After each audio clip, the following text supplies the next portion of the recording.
अब शुरू करते हैं हमारी आज की वीडियो क्वेश्चन नंबर 91 से। क्वेश्चन इस प्रकार है, what is the type of the leaf spring. Leaf spring का प्रकार क्या है। देखो, जो लीफ स्प्रिंग है काफी इंपॉर्टेंट है, प्रत्येक गाड़ी में इसको यूज किया जाता है, चाहे वो छोटा वाहन है या बड़ा वाहन है, काफी वाहनों में इसका प्रयोग किया जाता है। और एक क्वेश्चन पिछली वीडियो में भी आया था और अभी 2-3 क्वेश्चन इस वीडियो में भी आएंगे, तो ये इंपॉर्टेंट क्वेश्चन है, ध्यान से समझना। मैं जितने भी लीफ स्प्रिंग के प्रकार होते हैं उनको अभी समझाऊंगा, तो ध्यान से समझना। ऑप्शन वही है आपके पास, transverse spring, full elliptical spring, quarter elliptical spring, या डी ऑप्शन है सेमी एलिप्टिकल स्प्रिंग। तो ये जो स्प्रिंग है लीफ स्प्रिंग की एक टाइप है और इसको हम बोलते हैं क्वार्टर एलिप्टिकल स्प्रिंग, यानी कि चौथाई अंडाकार स्प्रिंग। तो इस क्वेश्चन का आंसर तो हो जाएगा सी। अब आप सभी प्रकार के जो स्प्रिंग हो सकते हैं वो समझ लीजिए। देखो, ये है 1 2 3 4 5, मुख्य तौर से 5 टाइप होती हैं एक लीफ स्प्रिंग की। और लीफ स्प्रिंग कहाँ यूज होता है आप यहाँ देख सकते हो, यहाँ पर ये जो लगा हुआ है ये हमारा लीफ स्प्रिंग की एक टाइप है। कौन सी टाइप है ये? Semi elliptical leaf spring. आपने ये ट्रॉली में, ट्रक में, गाड़ियों में, बसेज में देखा होगा, इस तरह का एक्सल पे लगा होता है एक लीफ स्प्रिंग। इसका काम क्या होता है, जो रोड के गड्ढों की वजह से या ऊंचे नीचे रोड के होने की वजह से जो शॉक लगते हैं उन शॉक को क्या कर लेता है, एब्जॉर्ब कर लेता है और इनको जो पैसेंजर होते हैं, ड्राइवर होते हैं, वहां तक नहीं पहुंचने देता उन वाइब्रेशंस को, शॉक्स को। तो पहले देखो, ये होता है हमारा full elliptical leaf spring. Leaf spring का पहले मतलब समझा देता हूं। लीफ स्प्रिंग में हम करते क्या हैं, इसमें आपके पास इस प्रकार से सेमी एलिप्टिकल प्लेट्स होती है भाई, एक थिकनेस की। फिर उसको हम ऐसे जोड़ते चले जाते हैं, एक प्लेट ऊपर है, एक नीचे है, फिर उससे नीचे, फिर उससे नीचे, यानी उसके साइज को थोड़ा थोड़ा कम करते रहते हैं और उनको फिर हम इन बोल्ट की मदद से और क्लैंप की मदद से जोड़ देते हैं। तो अगर लीफ स्प्रिंग ऊपर भी और नीचे भी ऐसे जुड़ा हुआ हो तो आप देख सकते हो इसकी जो शेप है वो इस प्रकार से आई। और ये जो शेप होती है ये किसकी होती है? एलिप्स की होती है। तो इसीलिए इसको क्या बोला जाता है? एलिप्टिकल बोला जाता है। कौन सी शेप है ये? एलिप्स की। तो इसको बोला जाता है एलिप्टिकल शेप। तो ऊपर और नीचे दोनों तरफ होगा तो ये शेप ऐसे बन जाएगी, इसीलिए इसको बोलते हैं फुल एलिप्टिकल लीफ स्प्रिंग। तो अगर डायग्राम में ऐसे ऊपर नीचे दोनों तरफ दिया हो और बीच में जो ये इधर आप देख सकते हो, ये इसको आई बोलते हैं, तो इसको बोलेंगे फुल एलिप्टिकल स्प्रिंग। अब इसका आधा कर दें हम, अगर ऊपर वाले हिस्से को हटा दें और सिर्फ नीचे वाले हिस्से को यूज करें, इसको हम बोलते हैं semi elliptical leaf spring. Semi का मतलब आधा, जो फुल एलिप्टिकल था उसका हमने आधा कर दिया, सेमी हो जाएगा। फिर हम इसका भी आधा कर दें तो हमारे पास ये प्राप्त हो जाएगा, इसको हम बोलते हैं quarter elliptical leaf spring. Quarter का मतलब चौथा हिस्सा भाई। जो फुल एलिप्टिकल है ना, इसके 4 हिस्से कर लिए, 2 ऊपर 2 नीचे, और उनमें से मैंने एक यूज कर लिया, तो इसको क्वार्टर एलिप्टिकल बोलते हैं, यानी कि 1/4। 4 हिस्सों में से एक हिस्सा यूज किया, तो ये कौन सा हो जाएगा हमारा? क्वार्टर एलिप्टिकल लीफ स्प्रिंग हो जाएगा, जो भी क्वेश्चन में भी था। अगर इसी सेमी एलिप्टिकल को हम उल्टा यूज करें, इस प्रकार से इसको उल्टा करके यूज करें, तो इस तरह के स्प्रिंग को हम बोलेंगे ट्रांसवर्स लीफ स्प्रिंग, जो कि पिछली वीडियो में क्वेश्चन आया था, उसमें इसका क्वेश्चन बनाया गया था, तो उसको भी याद रखना। एक स्प्रिंग और है, इसको याद कर लेना, 3 क्वार्टर। 3 क्वार्टर मतलब 3/4, यानी 4 हिस्सों में 3 यूज कर लिया। देखो नीचे क्या है? सेमी एलिप्टिकल है नीचे, और ऊपर वाला जो फुल की बजाय हमने केवल इतना आधा हिस्सा यूज कर लिया, यानी 3 हिस्से यूज कर लिए, इसको हम बोलेंगे 3 क्वार्टर एलिप्टिकल लीफ स्प्रिंग। तो ये थे भाई 5 टाइप लीफ स्प्रिंग के। अब कोई भी क्वेश्चन आओ आपको अच्छे से इसका पता होगा, तो इनको अच्छे से एक बार देख ले। फुल एलिप्टिकल में ऊपर नीचे दोनों साइड होते हैं, अगर आधा यूज करें तो उसको सेमी एलिप्टिकल बोलते हैं। सेमी एलिप्टिकल को उल्टा कर दे तो ट्रांसवर्स बन जाएगा, सेमी एलिप्टिकल को भी आधा कर दे तो वो क्वार्टर बन जाएगा, और इसके 3 हिस्से यूज कर ले, नीचे सेमी एलिप्टिकल और ऊपर हमारा क्वार्टर है, यानी एक सेमी एलिप्टिकल और एक क्वार्टर, दोनों को जोड़ के यूज करें तो ये बन जाएगा हमारा 3 क्वार्टर। तो क्वेश्चन क्या था हमारा? What is the type of leaf spring. तो इसको देखते ही पता लग जाना चाहिए आपको क्या है ये? क्वार्टर एलिप्टिकल स्प्रिंग, यानी कि 1/4, यानी चौथा ये हिस्सा है। नेक्स्ट क्वेश्चन देखते हैं 92, what is the type of the leaf spring. फिर वही के क्वेश्चन आ जाता है लीफ स्प्रिंग का, भाई ये कौन से प्रकार का लीफ स्प्रिंग है, आप ये बता सकते हो। ऑप्शन आपके पास वही है, तो आप देख रहे होगे। तो हमने आधा ये क्या है? एलिप्टिकल यूज किया है, तो इसको हम बोलते हैं सेमी एलिप्टिकल। ऑप्शन में देख लेते हैं, ये रहा ए ऑप्शन में सेमी एलिप्टिकल, यानी कि अर्ध अंडाकार स्प्रिंग। तो इस क्वेश्चन का आंसर क्या हो जाएगा हमारा? ए हो जाएगा। ए पर टिक करेंगे। तो देखा आपने लीफ स्प्रिंग की जो टाइप है बहुत आसान है, देख के आप बता सकते हो। Next question 93, what is the type of the suspension system? Suspension system का प्रकार बताओ। ये जो डायग्राम है इसको देख के आपने बताना है किस तरह का सस्पेंशन सिस्टम है। देखो सस्पेंशन सिस्टम जो गाड़ियों में यूज किया जाता है इसका भी पर्पज यही होता है, जो रोड के शॉक हैं, वाइब्रेशन है, उनको कम से कम ऊपर ट्रांसफर करना, जो हमारे व्हीकल की बॉडी है उसमें ट्रांसफर नहीं होने देता, उसको खत्म करता है, डैम्प करता है, रिड्यूस कर देता है, ताकि जो ड्राइवर है या पैसेंजर जो बैठे हैं उन तक वो वाइब्रेशन, वो नॉइस और वो शॉक्स ना जाए। तो ये काम होता है सस्पेंशन सिस्टम का। सस्पेंशन सिस्टम भी बहुत टाइप के होते हैं, जैसे 4 टाइप यहाँ ऑप्शन में दिए भी गए हैं। क्या क्या है? इंडिपेंडेंट सस्पेंशन सिस्टम यानी कि स्वतंत्र सस्पेंशन सिस्टम, बी है कन्वेंशनल सस्पेंशन सिस्टम, सी है एयर सस्पेंशन सिस्टम, डी है रबर स्प्रिंग सस्पेंशन सिस्टम। तो इसके अलावा भी कुछ होते हैं, 4 ऑप्शन आप यहां से देख सकते हो। अब डायग्राम देख के आपने बताना ये कौन सा सस्पेंशन सिस्टम है। तो इस डायग्राम को देख के आप बता सकते हो यहाँ पर क्या लगे हुए हैं, 2 सेमी एलिप्टिकल स्प्रिंग लगे हुए हैं, इधर दोनों साइड क्या लग जाएंगे, व्हील लग जाएंगे। तो जब यहाँ इस तरह का सिस्टम हो उसको हम बोलते हैं कन्वेंशनल सस्पेंशन सिस्टम, परंपरागत सस्पेंशन सिस्टम, जो एडवांस टेक्नोलॉजी आने से पहले हम यूज करते थे, स्टार्टिंग में यूज करते थे या यूज करते आए हैं, वो ये सिस्टम होता है जिसको हम बोलते हैं कन्वेंशनल सस्पेंशन सिस्टम। तो डायग्राम को देख के एक बार याद कर लो इसको हम बोलेंगे कन्वेंशनल सस्पेंशन सिस्टम। जो बाकी सिस्टम है उनके क्वेश्चन भी आएंगे, उसी टाइम समझेंगे, उसको देख के कैसे बता सकते हैं कौन सा सस्पेंशन सिस्टम है। तो ये हमारे 2 इलेक्ट्रिकल स्प्रिंग है और ये एक दूसरे से जुड़े हुए हैं, बार से जुड़े हुए हैं, तारों से जुड़े हुए हैं, तो इसको हम बोलेंगे conventional suspension system. Next question हमारा 94, what is the type of the suspension system spring? ये सस्पेंशन सिस्टम का स्प्रिंग दिखाया गया, ये जो डायग्राम है ये आपको क्वेश्चन में दिया होगा, इसको देख के बताना है ये कौन से सस्पेंशन सिस्टम स्प्रिंग है। ऑप्शन आपके पास है मोनोलिप स्प्रिंग, बी है फाइबर कंपोजिट स्प्रिंग, सी है मल्टीपल लिप स्प्रिंग और सी है हमारा कोइल स्प्रिंग। देखो सस्पेंशन सिस्टम में स्प्रिंग यूज किया जाता है डैम्पन करने के लिए वाइब्रेशन को और शॉक्स को, तो वो भी अलग अलग टाइप के होते हैं। भाई इस डायग्राम में जो दिया गया इसकी आपने टाइप बतानी है, तो इसको हम बोलते हैं फाइबर कंपोजिट स्प्रिंग। ये कौन सा हमारा फाइबर कंपोजिट स्प्रिंग, यानी कि हम इसमें फाइबर यूज करते हैं किसके साथ, एक दूसरे किसी मटेरियल के साथ उसको मिला के यूज करते हैं। इसका फायदा क्या होता है, इससे एक तो जो हम परंपरागत यूज करते थे स्टील, उसकी तरह इसमें जंग लगने का खतरा नहीं होता और ये वेट में भी बहुत हल्का हो जाता है, इसलिए इसको यूज किया जाता है। और देखने में देखो डायग्राम, इसका ओरिजिनल डायग्राम भी मैंने आपको समझाने के लिए लिया है, इस प्रकार से दिखता है। ये भी एक स्प्रिंग ही है और बना हुआ है फाइबर कंपोजिट मटेरियल का बना हुआ है, इसलिए इसको बोलते हैं फाइबर कंपोजिट स्प्रिंग। तो इस क्वेश्चन का आंसर क्या हो जाएगा हमारा, बी हो जाएगा, बी पर टिक करेंगे। नेक्स्ट क्वेश्चन हमारा 95, what is the name of the angle marked as X in the steering system? Steering system में एक्स के रूप में चिन्हित कोण का नाम बताओ। ये स्टीयरिंग सिस्टम का डायग्राम दिया गया है, यहाँ पर ये एक्स कोण है, इसका आपने नाम बताना है, इसको क्या कहते हैं। ऑप्शन आपके पास है कैम्बर एंगल, बी है कास्टर एंगल, सी है थ्रस्ट एंगल और डी है इंक्लूडेड एंगल। तो ये जो एंगल बनाया हुआ है ये ऐसे यहां बना हुआ है, इसको हम बोलते हैं थ्रस्ट एंगल। याद रखना भाई, इसको क्या बोलते हैं, थ्रस्ट एंगल बोलते हैं। सी पर टिक करेंगे। अब इसको गहराई से समझ लेते हैं कैसे। देखो ये मैंने समझाने के लिए आपको एक डायग्राम लिया है, ये हमारे जो व्हील है फ्रंट व्हील है और ये हमारे रियर व्हील है। तो ये जो एंगल होता है थ्रस्ट एंगल, क्या होता है, thrust angle refer the angle between the vehicle centre line. देखो ये व्हीकल की सेंटर लाइन है, जो रेड कलर की जो लाइन है ये क्या है, व्हीकल की बिल्कुल सेंटर लाइन है, सेंटर में से पास करते एक लाइन खींचते हैं। And the imaginary line drawn perpendicular to the rear axle, और जो रियर एक्सल है ये हमारा इसके परपेंडिकुलर एक लाइन खींचते हैं। भाई ये जो यहाँ ये लाइन है ये इसके परपेंडिकुलर है, और आप देख सकते हो ये जो रियर एक्सल है हमारे फ्रंट एक्सल के बिल्कुल पैरेलल नहीं है। पैरेलल होता तो ये लाइन हमारी बिल्कुल इस सेंटर लाइन के ऊपर को जाती, तो ये इसके पैरेलल नहीं है, तो ऐसे लाइन गई हुई है। तो इन दोनों के बीच में जो एंगल बनता है इसी को क्या बोलते हैं, थ्रस्ट एंगल बोलते हैं। तो the angle between vehicle centre line and the imaginary line drawn perpendicular to the rear axle center line indicating if the rear axle is parallel to the front axle or not। ये बताता है कि जो rear axle है front axle के parallel है या नहीं है। देखो अगर रियर एक्सल और फ्रंट एक्सल बिल्कुल पैरेलल होंगे तो थ्रस्ट एंगल क्या हो जाएगा, 0 हो जाएगा, और ये मोस्टली 0 ही होना चाहिए।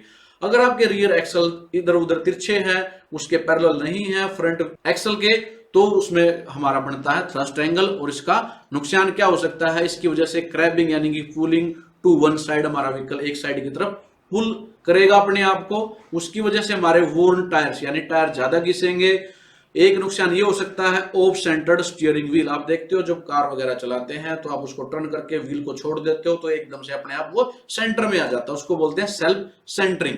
तो अगर आपके थ्रस्ट एंगल है व्हीकल में तो सेल्फ सेंटरिंग भी प्रॉपर नहीं होगी। फोर्थ है difficulty in maintaining the straight path of the while driving. Driving करते समय आपको स्ट्रेट पाथ मेंटेन करने के लिए थोड़ा फोर्स लगानी पड़ेगी, थोड़ा एफर्ट करना पड़ेगा, आसानी से वो मेंटेन नहीं होगा, तो ये नुकसान हो सकते हैं थ्रस्ट एंगल के। तो थ्रस्ट एंगल जब बनता है जब हमारे रियर एक्सल फ्रंट एक्सल के पैरेलल नहीं होते। उम्मीद है आप लोगों को अच्छे से समझ में आया होगा कि थ्रस्ट एंगल होता क्या और इसके क्या नुकसान हो सकते हैं। नेक्स्ट क्वेश्चन हमारा 96, what is the recommended value of combined angle in the steering system.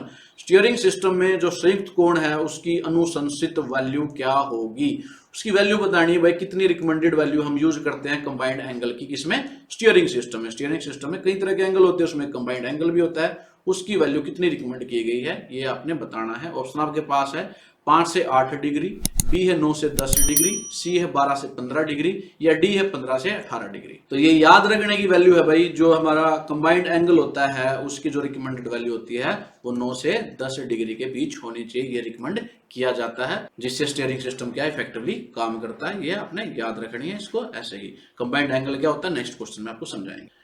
Next question हमारा 97, what is the name of the angle marked as X. X के रूप में चिन्हित कोण का नाम बताओ। देखो ये भाई जो है यहाँ पर ये सेंटर लाइन है किसकी, व्हील की, और ये हमारा यहाँ एक लाइन खींची गई है, इसके बीच में जो एंगल है एक्स, इसका आपने नाम बताना है, इस एंगल को क्या कहते हैं। और ये जो लाइन खींची गई है ये हमारी यहाँ पर किंग पिन के बीच में खींची गई है, इसको समझते हैं। ऑप्शन आपके पास है कंबाइंड एंगल, बी है कैम्बर एंगल, सी है कास्टर एंगल और डी है थ्रस्ट एंगल। तो इस एंगल को हम बोलते हैं भाई कंबाइंड एंगल, ये याद रखना है, ए पर टिक करेंगे। और कंबाइंड एंगल क्या होता है उसके लिए मैंने एक डायग्राम आपको लिया है समझाने के लिए।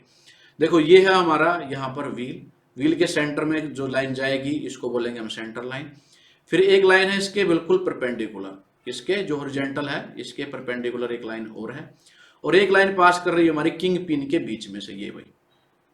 तो जो किंग पिन और वर्टिकल जो लाइन है इनके बीच का जो एंगल है इसको बोलते हैं किंग पिन इंक्लिनेशन, ये भी आएगा। किंग पिन के अंदर से जो लाइन जाती है और जो वर्टिकल लाइन है उन दोनों के बीच के एंगल को क्या कहते हैं, किंग पिन इंक्लिनेशन बोलते हैं, या किंग पिन एंगल बोला जाता है। फिर जो हमारा जो व्हील है ऐसे थोड़ा तिरछा है, टेढ़ा है, वर्टिकल से कितना टेढ़ा है, ये जो एंगल है इस एंगल को हम बोलते हैं कैम्बर एंगल। क्या बोलते हैं इसको, कैम्बर एंगल बोलते हैं। और कैम्बर एंगल और किंग पिन एंगल को दोनों को जोड़ दें तो वो बन जाता हमारा इंक्लूडेड एंगल। क्या कहते हैं उसको, इंक्लूडेड एंगल कहते हैं। और यही हमारा कंबाइंड एंगल भी है जो यहाँ दिखाया गया है डायग्राम में। तो ये क्या हो जाएगा, हमारा कंबाइंड एंगल हो जाएगा। तो इस क्वेश्चन का आंसर क्या हो जाएगा हमारा, ए हो जाएगा। ए पर टिक करेंगे, और जिसकी वैल्यू 9 से 10 डिग्री होनी चाहिए, जो कि रिकमेंडेड है, अभी पिछले क्वेश्चन में हमने देखा था।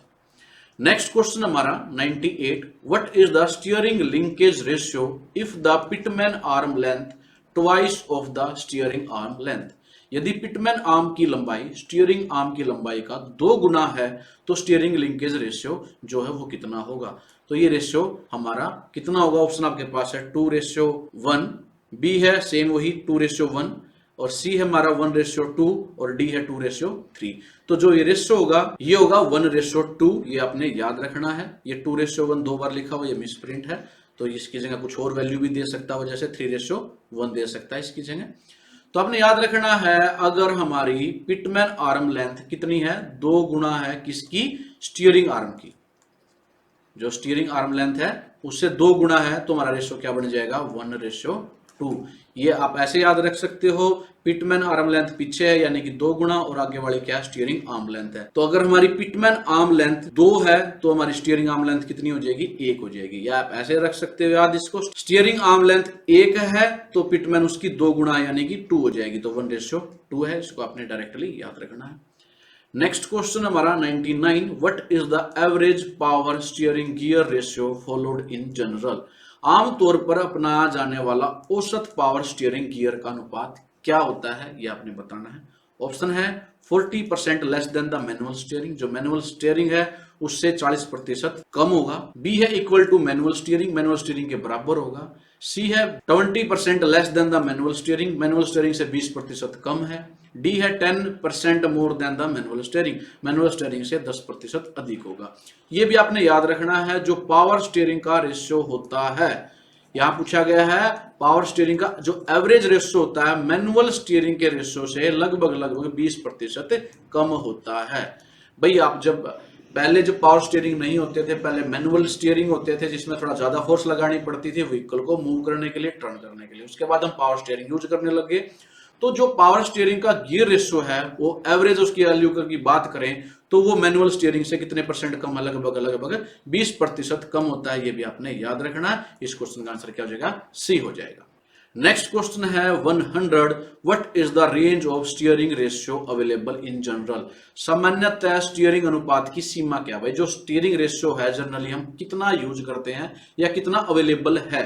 ऑप्शन आपके पास है 8:2 से लेकर 22:2 तक, बी ऑप्शन है 11:2 से लेकर 22:2 तक, सी ऑप्शन है 11:1 से लेकर 24:1 तक, या डी ऑप्शन है 10:1 से लेकर 18:1 तक।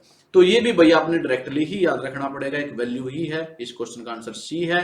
जो जनरल वैल्यू होती है स्टीयरिंग रेशियो की वो कितनी है, 11:1 से लेकर 24:1 तक। होती क्या है इसको भी समझ लो। This mean that every 1 degree of the wheel movement the steering wheel turn anywhere from 11 to 24 degree. इसका मतलब ये है कि अगर हम 1 डिग्री व्हील में मूवमेंट करते हैं तो स्टीयरिंग जो व्हील है वो 11 से लेकर 24 डिग्री उसमें मूवमेंट होगी। यानी कि उसकी वैल्यू 11 से लेकर 24 डिग्री के बीच में कुछ भी हो सकती है। वो जो भी हम रेशियो उस टाइम पे यूज करेंगे उस पर डिपेंड करता है। तो याद रखना जो स्टीयरिंग रेशियो है जनरली वो 11:1 से लेकर 24:1 तक के बीच में अवेलेबल होता है। यानी 1 डिग्री हम व्हील मूवमेंट करेंगे तो व्हील जो स्टीयरिंग व्हील कितना टर्न करेगा, 11 डिग्री से लेकर 24 डिग्री के बीच में। नेक्स्ट क्वेश्चन है हमारा 101 what is the name of the angle marked as the x.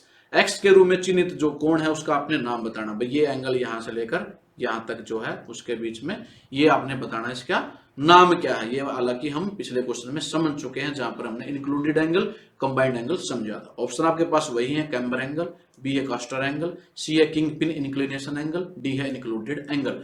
तो जो ये एंगल था हमारा किसके साथ, जो ये वर्टिकल लाइन खींची हुई है 90 डिग्री पे हॉरिजॉन्टल के साथ, और एक लाइन गई हुई हमारी, ये हमारी किंग पिन है भाई, या हम इसको बॉल ज्वाइंट भी कह सकते हैं। क्या ये बॉल ज्वाइंट है, इनके बीच से एक लाइन गई हुई है।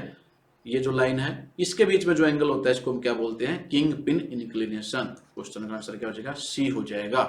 और टोटल एंगल की बात करें यहां से लेकर यहां तक, ये हमारा होता है इंक्लूडेड एंगल होता है। और अगर सिर्फ इतने एंगल की बात करें तो ये हमारा कैम्बर एंगल होता है, ये हम डिस्कस कर चुके। नेक्स्ट क्वेश्चन हमारा 102 what is the name of the angle influence of wheel alignment.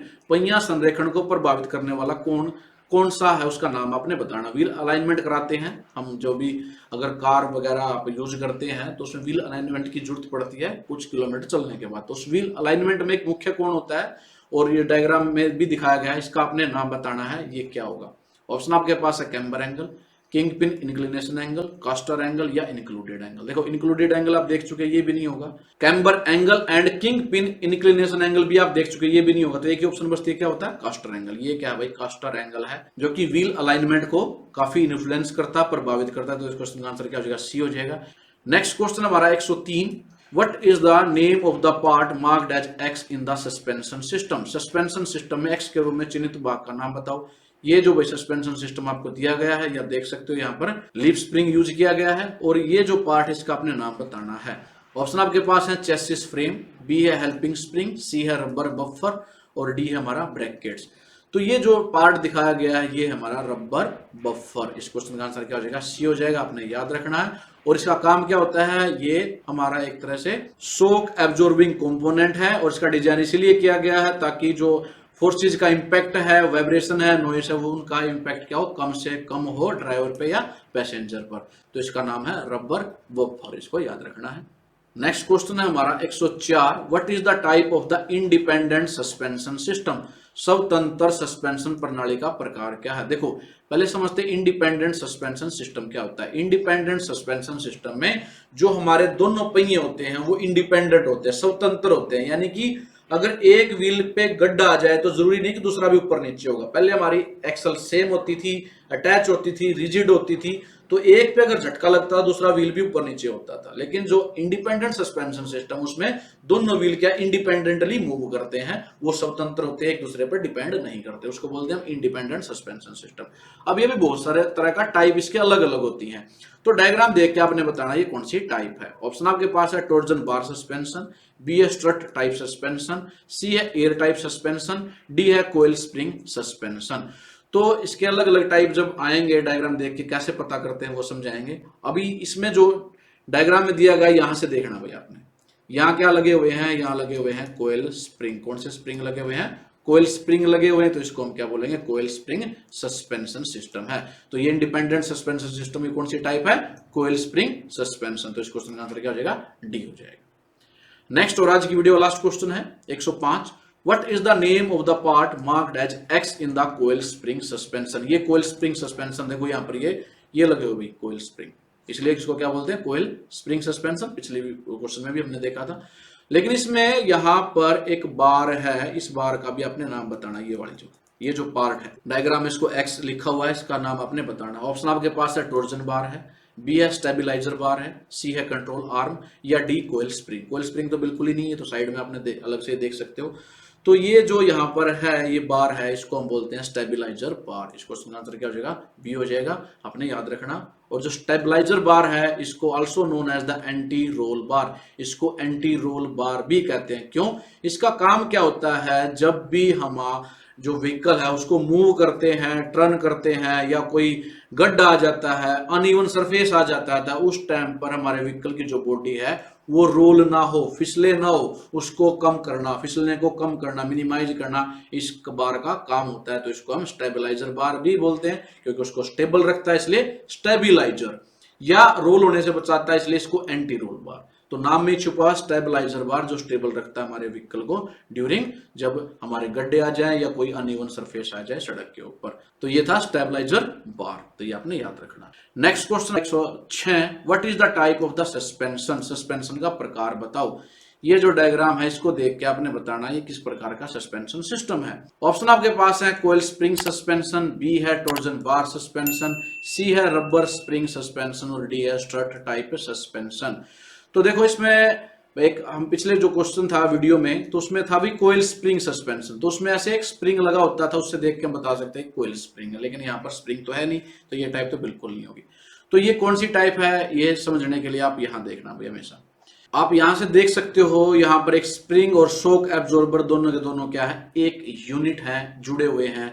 यानी कि struts combine the shock absorber and coil spring in a single and integrated unit. अगर शॉक एब्जॉर्बर और कोयल स्प्रिंग एक ही जगह हो, आपको पता भी ना लगे, वो इस प्रकार से एक दूसरे से इंटीग्रेटेड यानी कि एक यूनिट की तरह दिखे, सिंगल यूनिट दिखे, अलग से ना दिखे, तो वो होता है हमारा स्ट्रट। तो इसके लिए हम क्या करेंगे, you will see a coil spring surrounding by the shock absorber. अंदर कोयल स्प्रिंग है, बाहर उसके शॉक एब्जॉर्बर है, और एक यूनिट की तरह हम दिखते हैं, तो ये होता है हमारा स्ट्रट टाइप सस्पेंशन। तो इस क्वेश्चन का आंसर क्या हो जाएगा, हमारा डी हो जाएगा, डी पर टिक करेंगे। ये था हमारा स्ट्रट टाइप सस्पेंशन। तो जब आपको स्प्रिंग और शॉक एब्जॉर्बर एक ही यूनिट की तरह दिखे तो हमारा स्ट्रट टाइप सस्पेंशन होगा। क्वेश्चन नेक्स्ट है 107, what is the type of the suspension. अब ये देख, ये जो डायग्राम ये दिया गया है पिक्चर में, ये मैंने समझाने के लिए लिया है। इसमें आपने बताना ये कौन से प्रकार का सस्पेंशन सिस्टम है। ऑप्शन आपके पास वही है, स्ट्रट टाइप सस्पेंशन, बी है कोयल स्प्रिंग सस्पेंशन, सी है टॉर्जन बार सस्पेंशन, और डी है रबर स्प्रिंग सस्पेंशन। तो स्ट्रट टाइप सस्पेंशन और कोयल स्प्रिंग सस्पेंशन के डायग्राम आप देख चुके हो, तो ये दोनों ऑप्शन कैंसिल आउट हो जाती है, ना तो इसमें स्ट्रट है और ना इसमें कोयल स्प्रिंग है। तो क्या है, उसके लिए हम इस बार को देखेंगे भाई हमेशा। ये जो बार है यहाँ पर, ये है हमारी टॉर्जन बार। क्या ये टॉर्जन बार है, अगर इसमें टॉर्जन बार ऐसे दी गई है, बीच में कनेक्ट करी हुई है, तो इसको हम बोलेंगे टॉर्जन बार सस्पेंशन। तो इस क्वेश्चन का आंसर क्या हो जाएगा, सी हो जाएगा। और जो रबर टाइप का उसको भी हम आगे समझेंगे। तो यहाँ ये टॉर्जन बार दी गई है, तो इसमें हो जाएगा इसका नाम भी टॉर्जन बार सस्पेंशन। समझाने के लिए मैंने आपको डायग्राम भी लिया है। ऐसे यहाँ पर ये हमारा व्हील है, ये ऐसे जुड़ा होता है, और ये होती है हमारी भाई टॉर्जन बार, यहाँ पर देख सकते हो। और ये टॉर्जन बार भी क्या करती है, एज ए स्प्रिंग ही काम करती है, क्योंकि जब भी इस पे लोड लगेगा, झटके लगेंगे, तो ये बार ट्विस्ट होगी, ट्विस्ट हो सकती है, लेकिन बार क्या करेगी, उसको रेजिस्ट करेगी, ट्विस्ट नहीं होगी। तो उसमें इस जो प्रोसेस में ट्विस्ट होने में जो सारी की सारी वाइब्रेशन है, जो झटके कारण बनती है, वो सारी की सारी एब्जॉर्ब हो जाएंगी। तो as a suspension, as a spring ये काम करती है टॉर्जन बार। तो अगर टॉर्जन बार दिखे तो वो कौन सी टाइप हो जाएगी हमारी, torsion bar suspension. Next question 108, what is the name of the part marked as X in the tube tyre. ये आपका डायग्राम दिया गया है पिक्चर में, ये ट्यूब टायर का डायग्राम है, उसका कट सेक्शन है। उसमें एक्स के रूप में जो चिन्हित भाग है, ये जो ब्लैक यहाँ पर दिखती है भाई, ये पट्टी सी, ये एक्स इसने लिख रखा है, आपने बताना ये क्या है। ऑप्शन आपके पास है ट्यूब, बी है स्टील बीड्स, सी है थ्रेड और डी है हमारा टायर। तो ये जो अंदर की तरफ होती हैं यहाँ पर, ये होती है हमारी स्टील बीड्स, इनको बोलते हैं स्टील बीड्स। इस क्वेश्चन का आंसर क्या हो जाएगा, बी हो जाएगा। समझाने के लिए रियलिटी में जो ये पिक्चर है ऐसे दिखती है, और ये आप देख सकते हो यहाँ पर, ये भाई ये हमारी ऐसे, ये होती है हमारी स्टील बीड्स। और इन बीड्स का काम क्या होता है, ये रिम के अंदर फंस जाती हैं, ये चली जाती है रिम के अंदर फंस जाती है, और जब हमारा मूवमेंट होती है, मूव करता है टायर, हमारे रिम में से बाहर नहीं निकल सकता है, ये लॉक कर देती हैं बीड। ये तार होते हैं एक तरह से स्टील के, तो ये क्या करते हैं, आपने देखा भी होगा जब टायर फट जाते हैं तो उसमें स्टील के टायर से निकलते हैं, तो वो तार या जो बीड होती हैं वो क्या करती हैं, रिम में अच्छे से फंस जाती हैं, जिससे हमारा टायर बाहर नहीं निकलता। नेक्स्ट क्वेश्चन हमारा 109, what is the name of the shock absorber. ये जो डायग्राम में शॉक एब्जॉर्बर है, इसका आपने नाम बताना है। ए ऑप्शन है gas pressurised shock absorber, B है electronic adjustable shock absorber, C है हाइड्रोलिक शॉक एब्जॉर्बर और डी है हमारा लोड एडजस्टेबल शॉक एब्जॉर्बर। तो भाई इस डायग्राम को ध्यान से देख लो, यहां से इस पोर्शन को देख के आपको पता लग जाना चाहिए कौन सा है, इलेक्ट्रॉनिक एडजस्टेबल शॉक एब्जॉर्बर। इस क्वेश्चन का आंसर क्या हो जाएगा, बी हो जाएगा। याद रखना है, इलेक्ट्रॉनिक एडजस्टेबल शॉक एब्जॉर्बर होते हैं, ये हमारे व्हीकल की हाइट को इलेक्ट्रॉनिकली एडजस्ट करते हैं। ऐसा नहीं होता कि लोड ज्यादा हो जाएगा तो ये हमारा जो व्हीकल नीचे आ जाएगा, नहीं, इसमें क्या होगा, प्रेशर डेवलप हो जाएगा, और प्रेशर क्या है, इसको बॉडी को फिर हमारी व्हीकल की जो बॉडी है उसको ऊपर उठा देगा, यानी कि उसकी हाइट को एडजस्ट करता रहता है। और कैसे, इलेक्ट्रॉनिकली इसमें सेंसर लगे होते हैं। तो ये है इलेक्ट्रॉनिकली या electronic adjustable shock absorber, B पर टिक करेंगे। Next question 110, what is the type of the shock absorber. ये जो शॉक एब्जॉर्बर, इसकी टाइप आपने बतानी है। ऑप्शन आपके पास है gas pressurised shock absorber, B है mechanical type shock absorber, C है टेलीस्कोपिक टाइप और डी है पिस्टन टाइप शॉक एब्जॉर्बर। तो भाई ये जो डायग्राम दिखाया गया है, ये है हमारा गैस प्रेशराइज्ड शॉक एब्जॉर्बर। इस क्वेश्चन का आंसर क्या हो जाएगा, ए हो जाएगा। और इसकी पहचान क्या है, ये सेम प्रिंसिपल पर काम करता है जैसे हमारा हाइड्रोलिक शॉक एब्जॉर्बर काम करता है, लेकिन इसमें दो चैम्बर बने होते हैं भाई, एक चैम्बर यहाँ, एक चैम्बर यहाँ। हाइड्रोलिक में केवल एक चैम्बर होता है जो हमारे हाइड्रोलिक टाइप शॉक एब्जॉर्बर होते हैं, लेकिन अगर गैस वाले की पहचान करनी, उसमें दो हमारे चैम्बर होंगे, एक यहाँ पर हमारी बिल्कुल हाई प्रेशर पे गैस होती है, यहाँ पर हमारा लिक्विड होता है। तो जब बम्प आएंगे या शॉक्स आएंगे, झटके आएंगे, गड्ढे आएंगे, तो ऊपर से जब हमारी ये पिस्टन नीचे आएगी, तो यहाँ भी एक पिस्टन लगी हुई है, उसके बीच में बहुत ज्यादा हाई प्रेशर पे गैस है, तो ये झटके यहीं पर कंज्यूम हो जाएंगे और ऊपर बॉडी में, व्हीकल की बॉडी में झटके नहीं लगेंगे, शॉक नहीं लगेंगे, वाइब्रेशन नहीं आएगी। तो ये दो चैम्बर है यहाँ पर, और यहाँ पर गैस भरी होती है, हाई प्रेशर गैस होती है, इसलिए इसको बोलते हैं gas pressurised shock absorber. Next question 111, what is the type of the shock absorber. अब आपने ये जो डायग्राम है इसको देख के बताना है कौन से टाइप का शॉक एब्जॉर्बर है। ऑप्शन आपके पास है वेन टाइप, बी है पिस्टन टाइप, सी है टेलीस्कोपिक टाइप, डी है मैकेनिकल टाइप। तो ये जो डायग्राम में दिखाया गया है, ये हमारा टेलीस्कोपिक टाइप शॉक एब्जॉर्बर। इस क्वेश्चन का आंसर क्या हो जाएगा, सी हो जाएगा। इसकी पहचान कैसे है, देखो आपको समझाने के लिए मैंने एक डायग्राम यहाँ भी ले रखा है ताकि समझ में अच्छे से आ जाए। टेलीस्कोप आपने देखा होगा, तो टेलीस्कोप में जो पाइप से होते हैं, उसको हम उसकी लेंथ को आगे पीछे कर सकते हैं भाई, निकाल सकते हैं, एक दूसरे में स्लाइड कर सकते हैं। इसी प्रकार से तो यहाँ भी दो ट्यूब बनी हुई है, एक ट्यूब ये है और एक ट्यूब ये नीचे है। तो एक ट्यूब के अंदर दूसरी ट्यूब हमारी मूव करती है। देखो जब ये दो प्रोसेस आप देख सकते हो, जब हमारा ये ट्यूब ऊपर जाएगी तो ये हमारी पिस्टन है, ये ऐसे यहाँ पर स्पेस बन जाएगा, ऐसे शॉक एब्जॉर्बर में ये ऊपर चली जाएगी। जब इस पर लोड पड़ेगा, झटके लगेंगे, नीचे की तरफ आएगी, तो ये ऊपर वाली ट्यूब क्या है, ऐसे नीचे आ जाएगी, और नीचे से ये पिस्टन पे ऐसे प्रेशर ऊपर लगेगा उसको रोकने के लिए। तो ऐसे मूवमेंट होती है, यानी कि इसमें भी क्या है, एक ट्यूब दूसरी ट्यूब के अंदर घुस सकती है, जैसे टेलीस्कोप में होता है, वो स्लाइड कर सकती है एक दूसरे में ट्यूब। तो यहाँ भी ये ट्यूब्स हैं, तो इसलिए इसको बोलते हैं टेलीस्कोपिक टाइप शॉक एब्जॉर्बर। तो यहाँ से जब डायग्राम में दिखे एक ट्यूब ये है और एक ट्यूब ये नीचे है, तो वो कौन सा हो जाएगा, टेलीस्कोपिक टाइप, ये उसकी पहचान है। नेक्स्ट क्वेश्चन हमारा 112, what is the name of the part marked as X in the air suspension system. ये एयर सस्पेंशन सिस्टम का आपको डायग्राम दिया गया है। और आपने बताना है ये जो पार्ट है जिसको एक्स कहा हुआ है डायग्राम में ये क्या है। ऑप्शन आपके पास है एयर बैग, बी है हाइट कंट्रोल वाल, सी है व्हीकल फ्रेम और डी है हमारा एक्सल। तो ये जो यहाँ पर पार्ट है इसको हम बोलते हैं भाई हाइट कंट्रोल वाल। तो इस क्वेश्चन का आंसर तो क्या हो जाएगा, बी हो जाएगा। और जैसा कि नाम में पता लग रहा है कि हाइट कंट्रोल वाल ये हमारे व्हीकल की हाइट को कंट्रोल करती है डिस्पाइट ऑफ लोड। लोड चाहे ज्यादा है या कम है तो लेकिन हमारे व्हीकल की जो हाइट है वो एडजस्ट रहेगी, एक लेवल पे रहेगी, एक सेम लेवल पे वो सेट रहेगी। क्योंकि देखो मान लिया आपका ट्रक है और ट्रक में आपने बहुत ज्यादा लोड कर दिया तो लोड की वजह से ये तो नहीं होता हमारा जो ट्रक है वो नीचे आ जाएगा, उसके एक्सल नीचे आ जाएंगे, जी नहीं।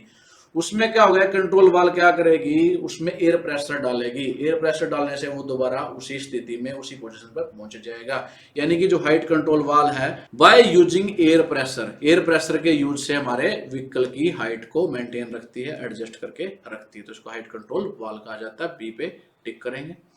नेक्स्ट क्वेश्चन हमारा 113, what is the maximum air pressure supplied by the compressor in the air suspension system. Air suspension system में जो कंप्रेसर होता है उसके द्वारा कितना ज्यादा से ज्यादा एयर प्रेशर सप्लाई किया जाता है। यानी कि हवा सस्पेंशन प्रणाली में कंप्रेसर द्वारा प्रदान किया जाने वाला अधिकतम वायु प्रेशर क्या होगा, उसकी वैल्यू क्या है और आपने इसको डायरेक्टली याद रखना है। वो वैल्यू होती है भाई 120 से लेकर 125 psi तक। बाकी ऑप्शन देखो ही मत, सिर्फ याद रखो जो एयर प्रेशर डेवलप होता है हमारा कंप्रेसर के द्वारा एयर सस्पेंशन सिस्टम में वो होता है 120 से लेकर 125 psi। और psi का मतलब क्या होता है, पाउंड पर स्क्वायर इंच। यानी एक इंच में कितना पाउंड है, 120 से लेकर 125 पाउंड तक का प्रेशर डेवलप किया जा सकता है किसके द्वारा, कंप्रेसर के द्वारा एयर सस्पेंशन सिस्टम में। तो इस क्वेश्चन का आंसर क्या हो जाएगा, सी हो जाएगा। इसको याद रखना है। नेक्स्ट क्वेश्चन हमारा 114, what is the name of the part marked as X in the suspension system. ये जो सस्पेंशन सिस्टम का डायग्राम दिया गया है ये जो पार्ट है भाई पीछे ये इसको इसने कहा है एक्स, तो आपने बताना है ये क्या है। बहुत आसान क्वेश्चन है। ऑप्शन आपके पास है ट्रैकिंग बार, बी है अपर कंट्रोल रोड, सी है शॉक एब्जॉर्बर और डी है हमारा एक्सल माउंटिंग ब्रैकेट। तो ये जो पार्ट है ये है हमारा शॉक एब्जॉर्बर। इस क्वेश्चन का आंसर क्या हो जाएगा, सी हो जाएगा। शॉक एब्जॉर्बर हमेशा स्प्रिंग के साथ लगा होता है। तो ये कोयल स्प्रिंग के साथ जो कंपोनेंट है, जो पार्ट है, इसको हम क्या कहते हैं, शॉक एब्जॉर्बर कहते हैं। सी पे टिक करेंगे। नेक्स्ट क्वेश्चन हमारा 115, what is the type of the suspension. Suspension का प्रकार बताओ। डायग्राम में देख के बताना है किस प्रकार का सस्पेंशन सिस्टम है। ऑप्शन आपके पास है air suspension rear axle, B है coil spring rear suspension, C है फ्रंट एयर स्प्रिंग सस्पेंशन और डी है रिजिड एक्सल सस्पेंशन सिस्टम। तो ये भी बहुत आसान है, आप देख सकते हो यहाँ पर ये स्प्रिंग लगे हुए हैं और स्प्रिंग के साथ क्या लगे हुआ है, शॉक एब्जॉर्बर। तो जहां पर शॉक एब्जॉर्बर और ये कोयल स्प्रिंग साथ में दिखे ऐसे इस प्रकार से, या कोयल स्प्रिंग देख के भी आपको बिल्कुल तुरंत पता लग जाएगा ये कौन सा हमारा कोयल स्प्रिंग रियर सस्पेंशन। तो इस क्वेश्चन का आंसर क्या हो जाएगा हमारा, बी हो जाएगा। कोयल स्प्रिंग टाइप ये सस्पेंशन सिस्टम है।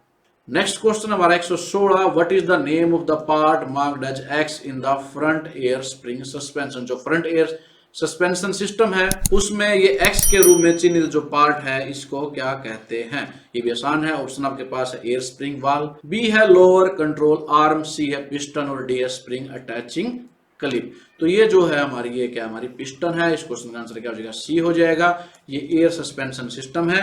यहाँ पर ये बिल्लो है भाई, इसको बिल्लो बोलते हैं। या आप ऐसे समझ सकते हो ये इसके बीच में क्या एयर भरी हुई है।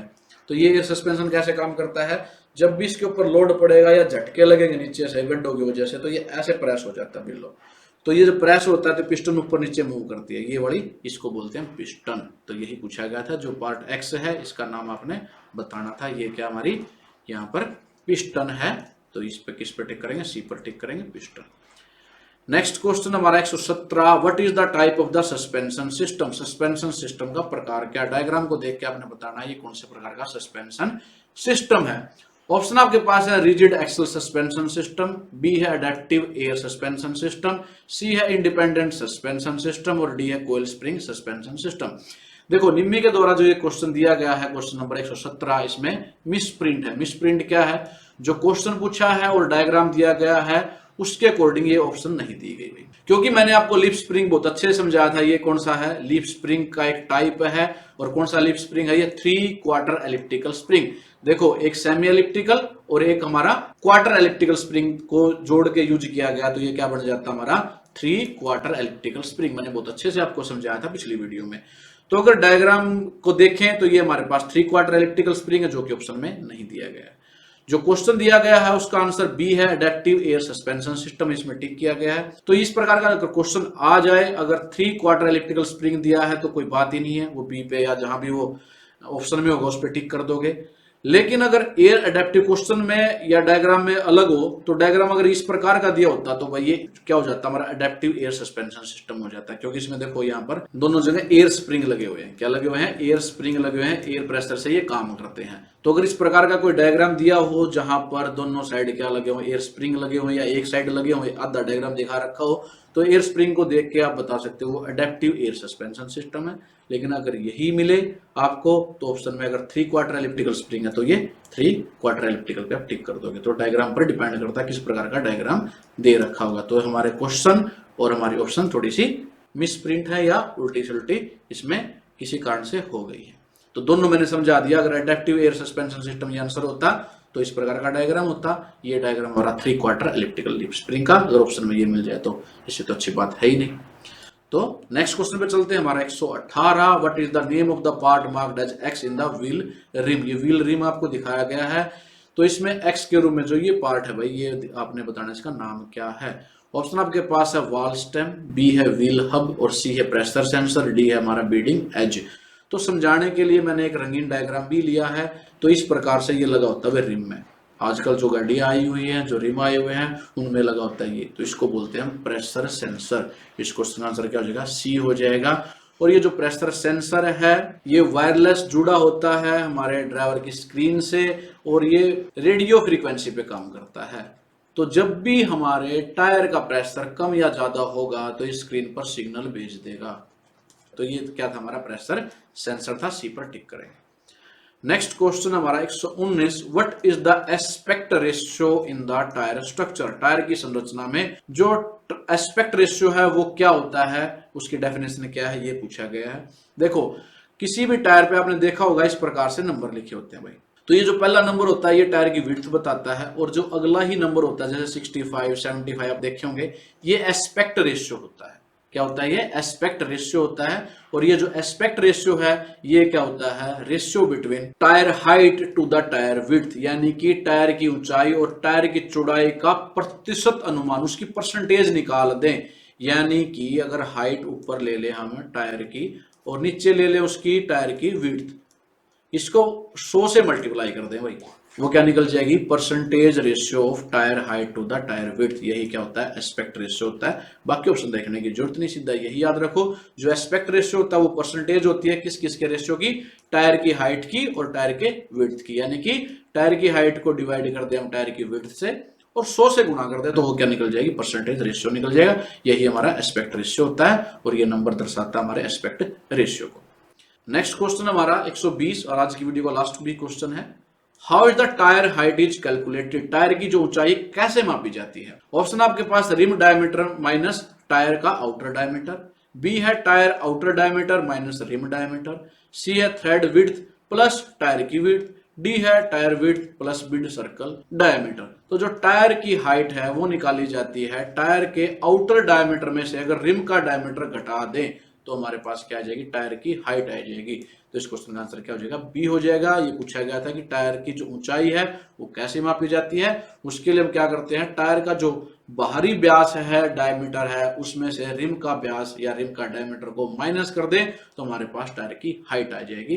तो इस क्वेश्चन का आंसर क्या हो जाएगा? बी हो जाएगा। Next question 121, which part of tyre referred as crown. Tyre के कौन से हिस्से को क्राउन के रूप में जाना जाता है, यानी कि टायर के कौन से हिस्से को हम क्राउन बोलते हैं, ये पूछा गया है। ऑप्शन आपके पास है थ्रेड विड्थ को, धागे की चौड़ाई को बोलते हैं, बी है रिम विड्थ, रिम की चौड़ाई को बोलते हैं, सी है टायर विड्थ, टायर की चौड़ाई को बोलते हैं, या डी है थ्रेड रेडियस, धागे की त्रिज्या को बोलते हैं।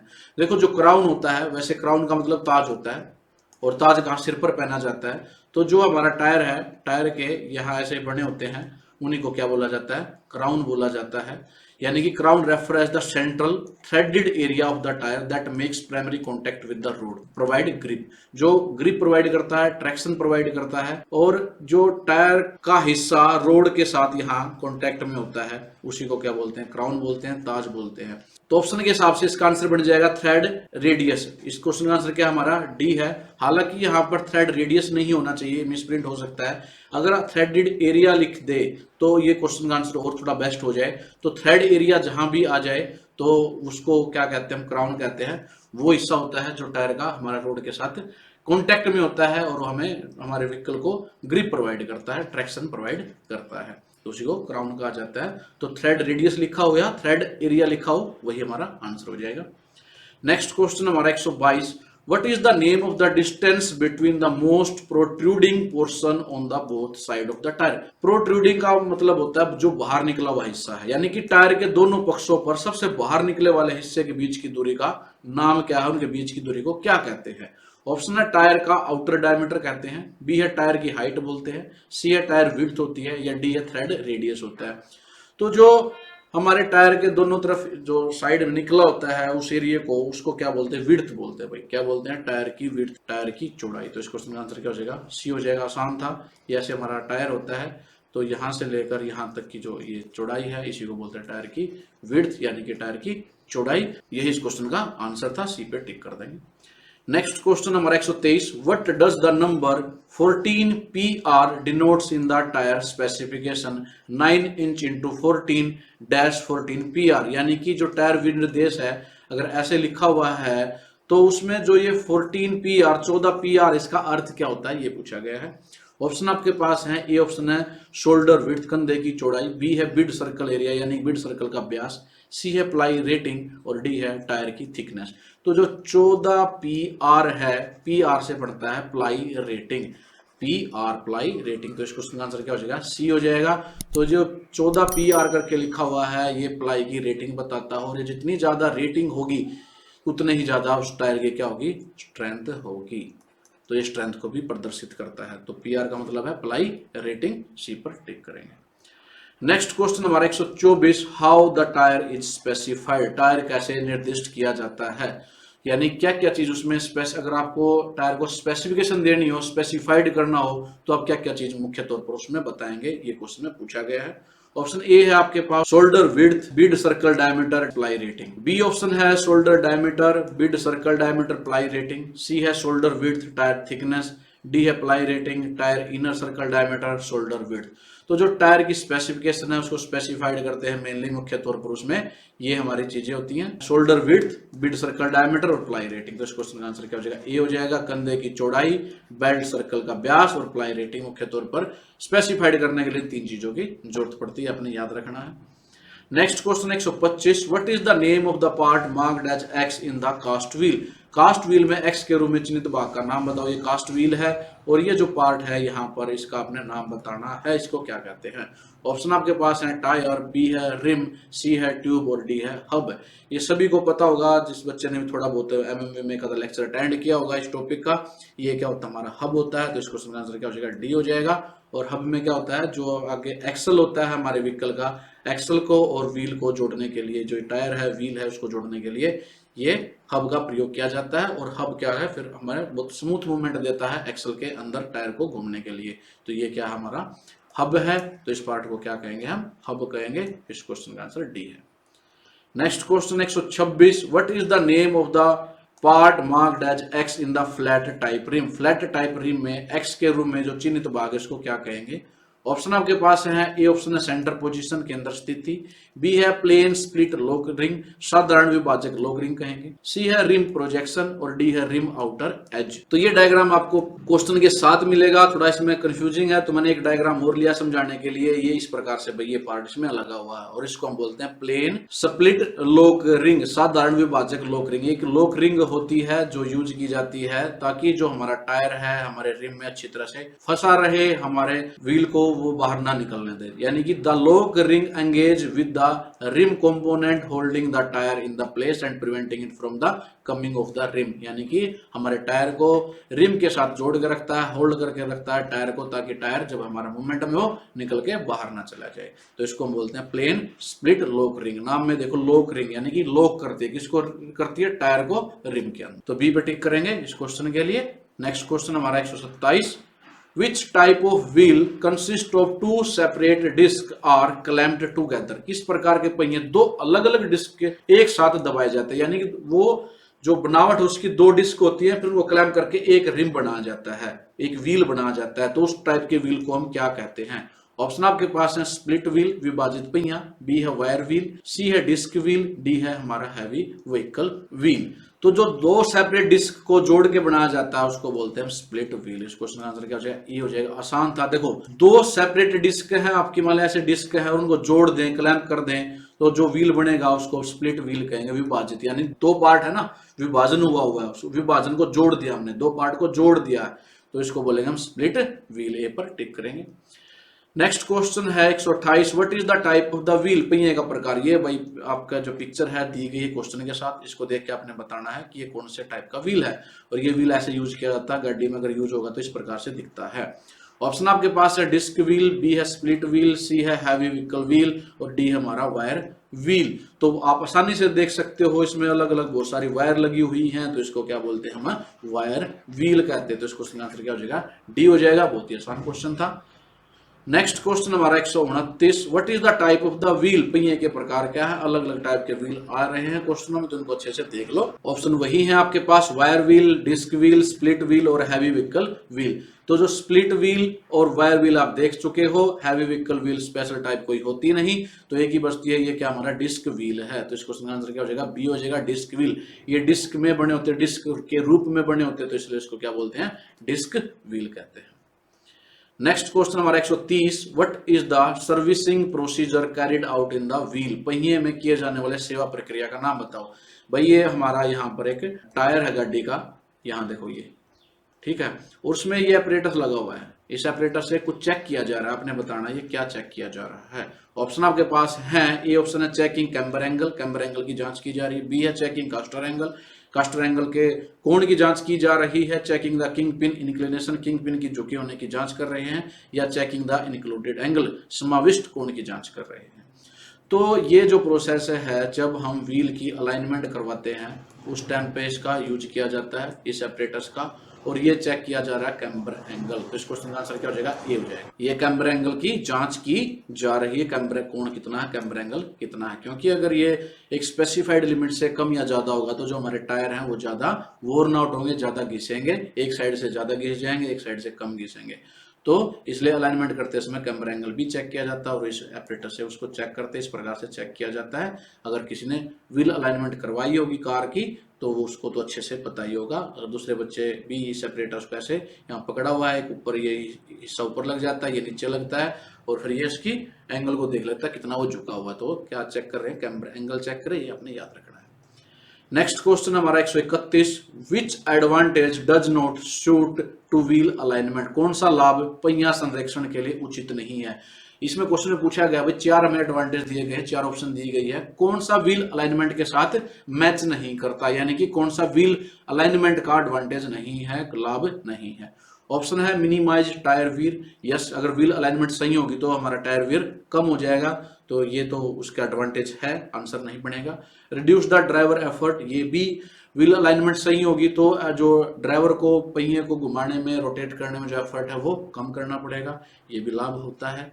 Achieve self centering after turning, yes, जो सेल्फ सेंटरिंग है, समम जो मुड़ने के बाद समम मध्य में आ जाना, जब आप मैं बता था जो सेल्फ सेंटरिंग क्या होता है, जब हम व्हीकल को मोड़ते हैं, टर्न करते हैं, तो उसके बाद अगर व्हील को छोड़ दें तो अपने आप ही एक बीच वाली पोजीशन में, मध्य पोजीशन पे वो आ जाता है, उसको सेल्फ सेंटरिंग कहते हैं। तो ये भी एडवांटेज है भाई व्हील अलाइनमेंट का, अगर अलाइनमेंट सही होगी तो सेल्फ सेंटरिंग भी सही काम करेगा। Achieve the easy torque transmission, जी ये जो लाभ है ये व्हील अलाइनमेंट का कोई लाभ नहीं है, टॉर्क से व्हील अलाइनमेंट का कोई लेना देना नहीं है। तो जो आसानी से टॉर्क ट्रांसमिशन प्राप्त करना है ये जो एडवांटेज है ये हमारा व्हील अलाइनमेंट का एडवांटेज नहीं है, तो यही क्वेश्चन का आंसर भी हो जाएगा।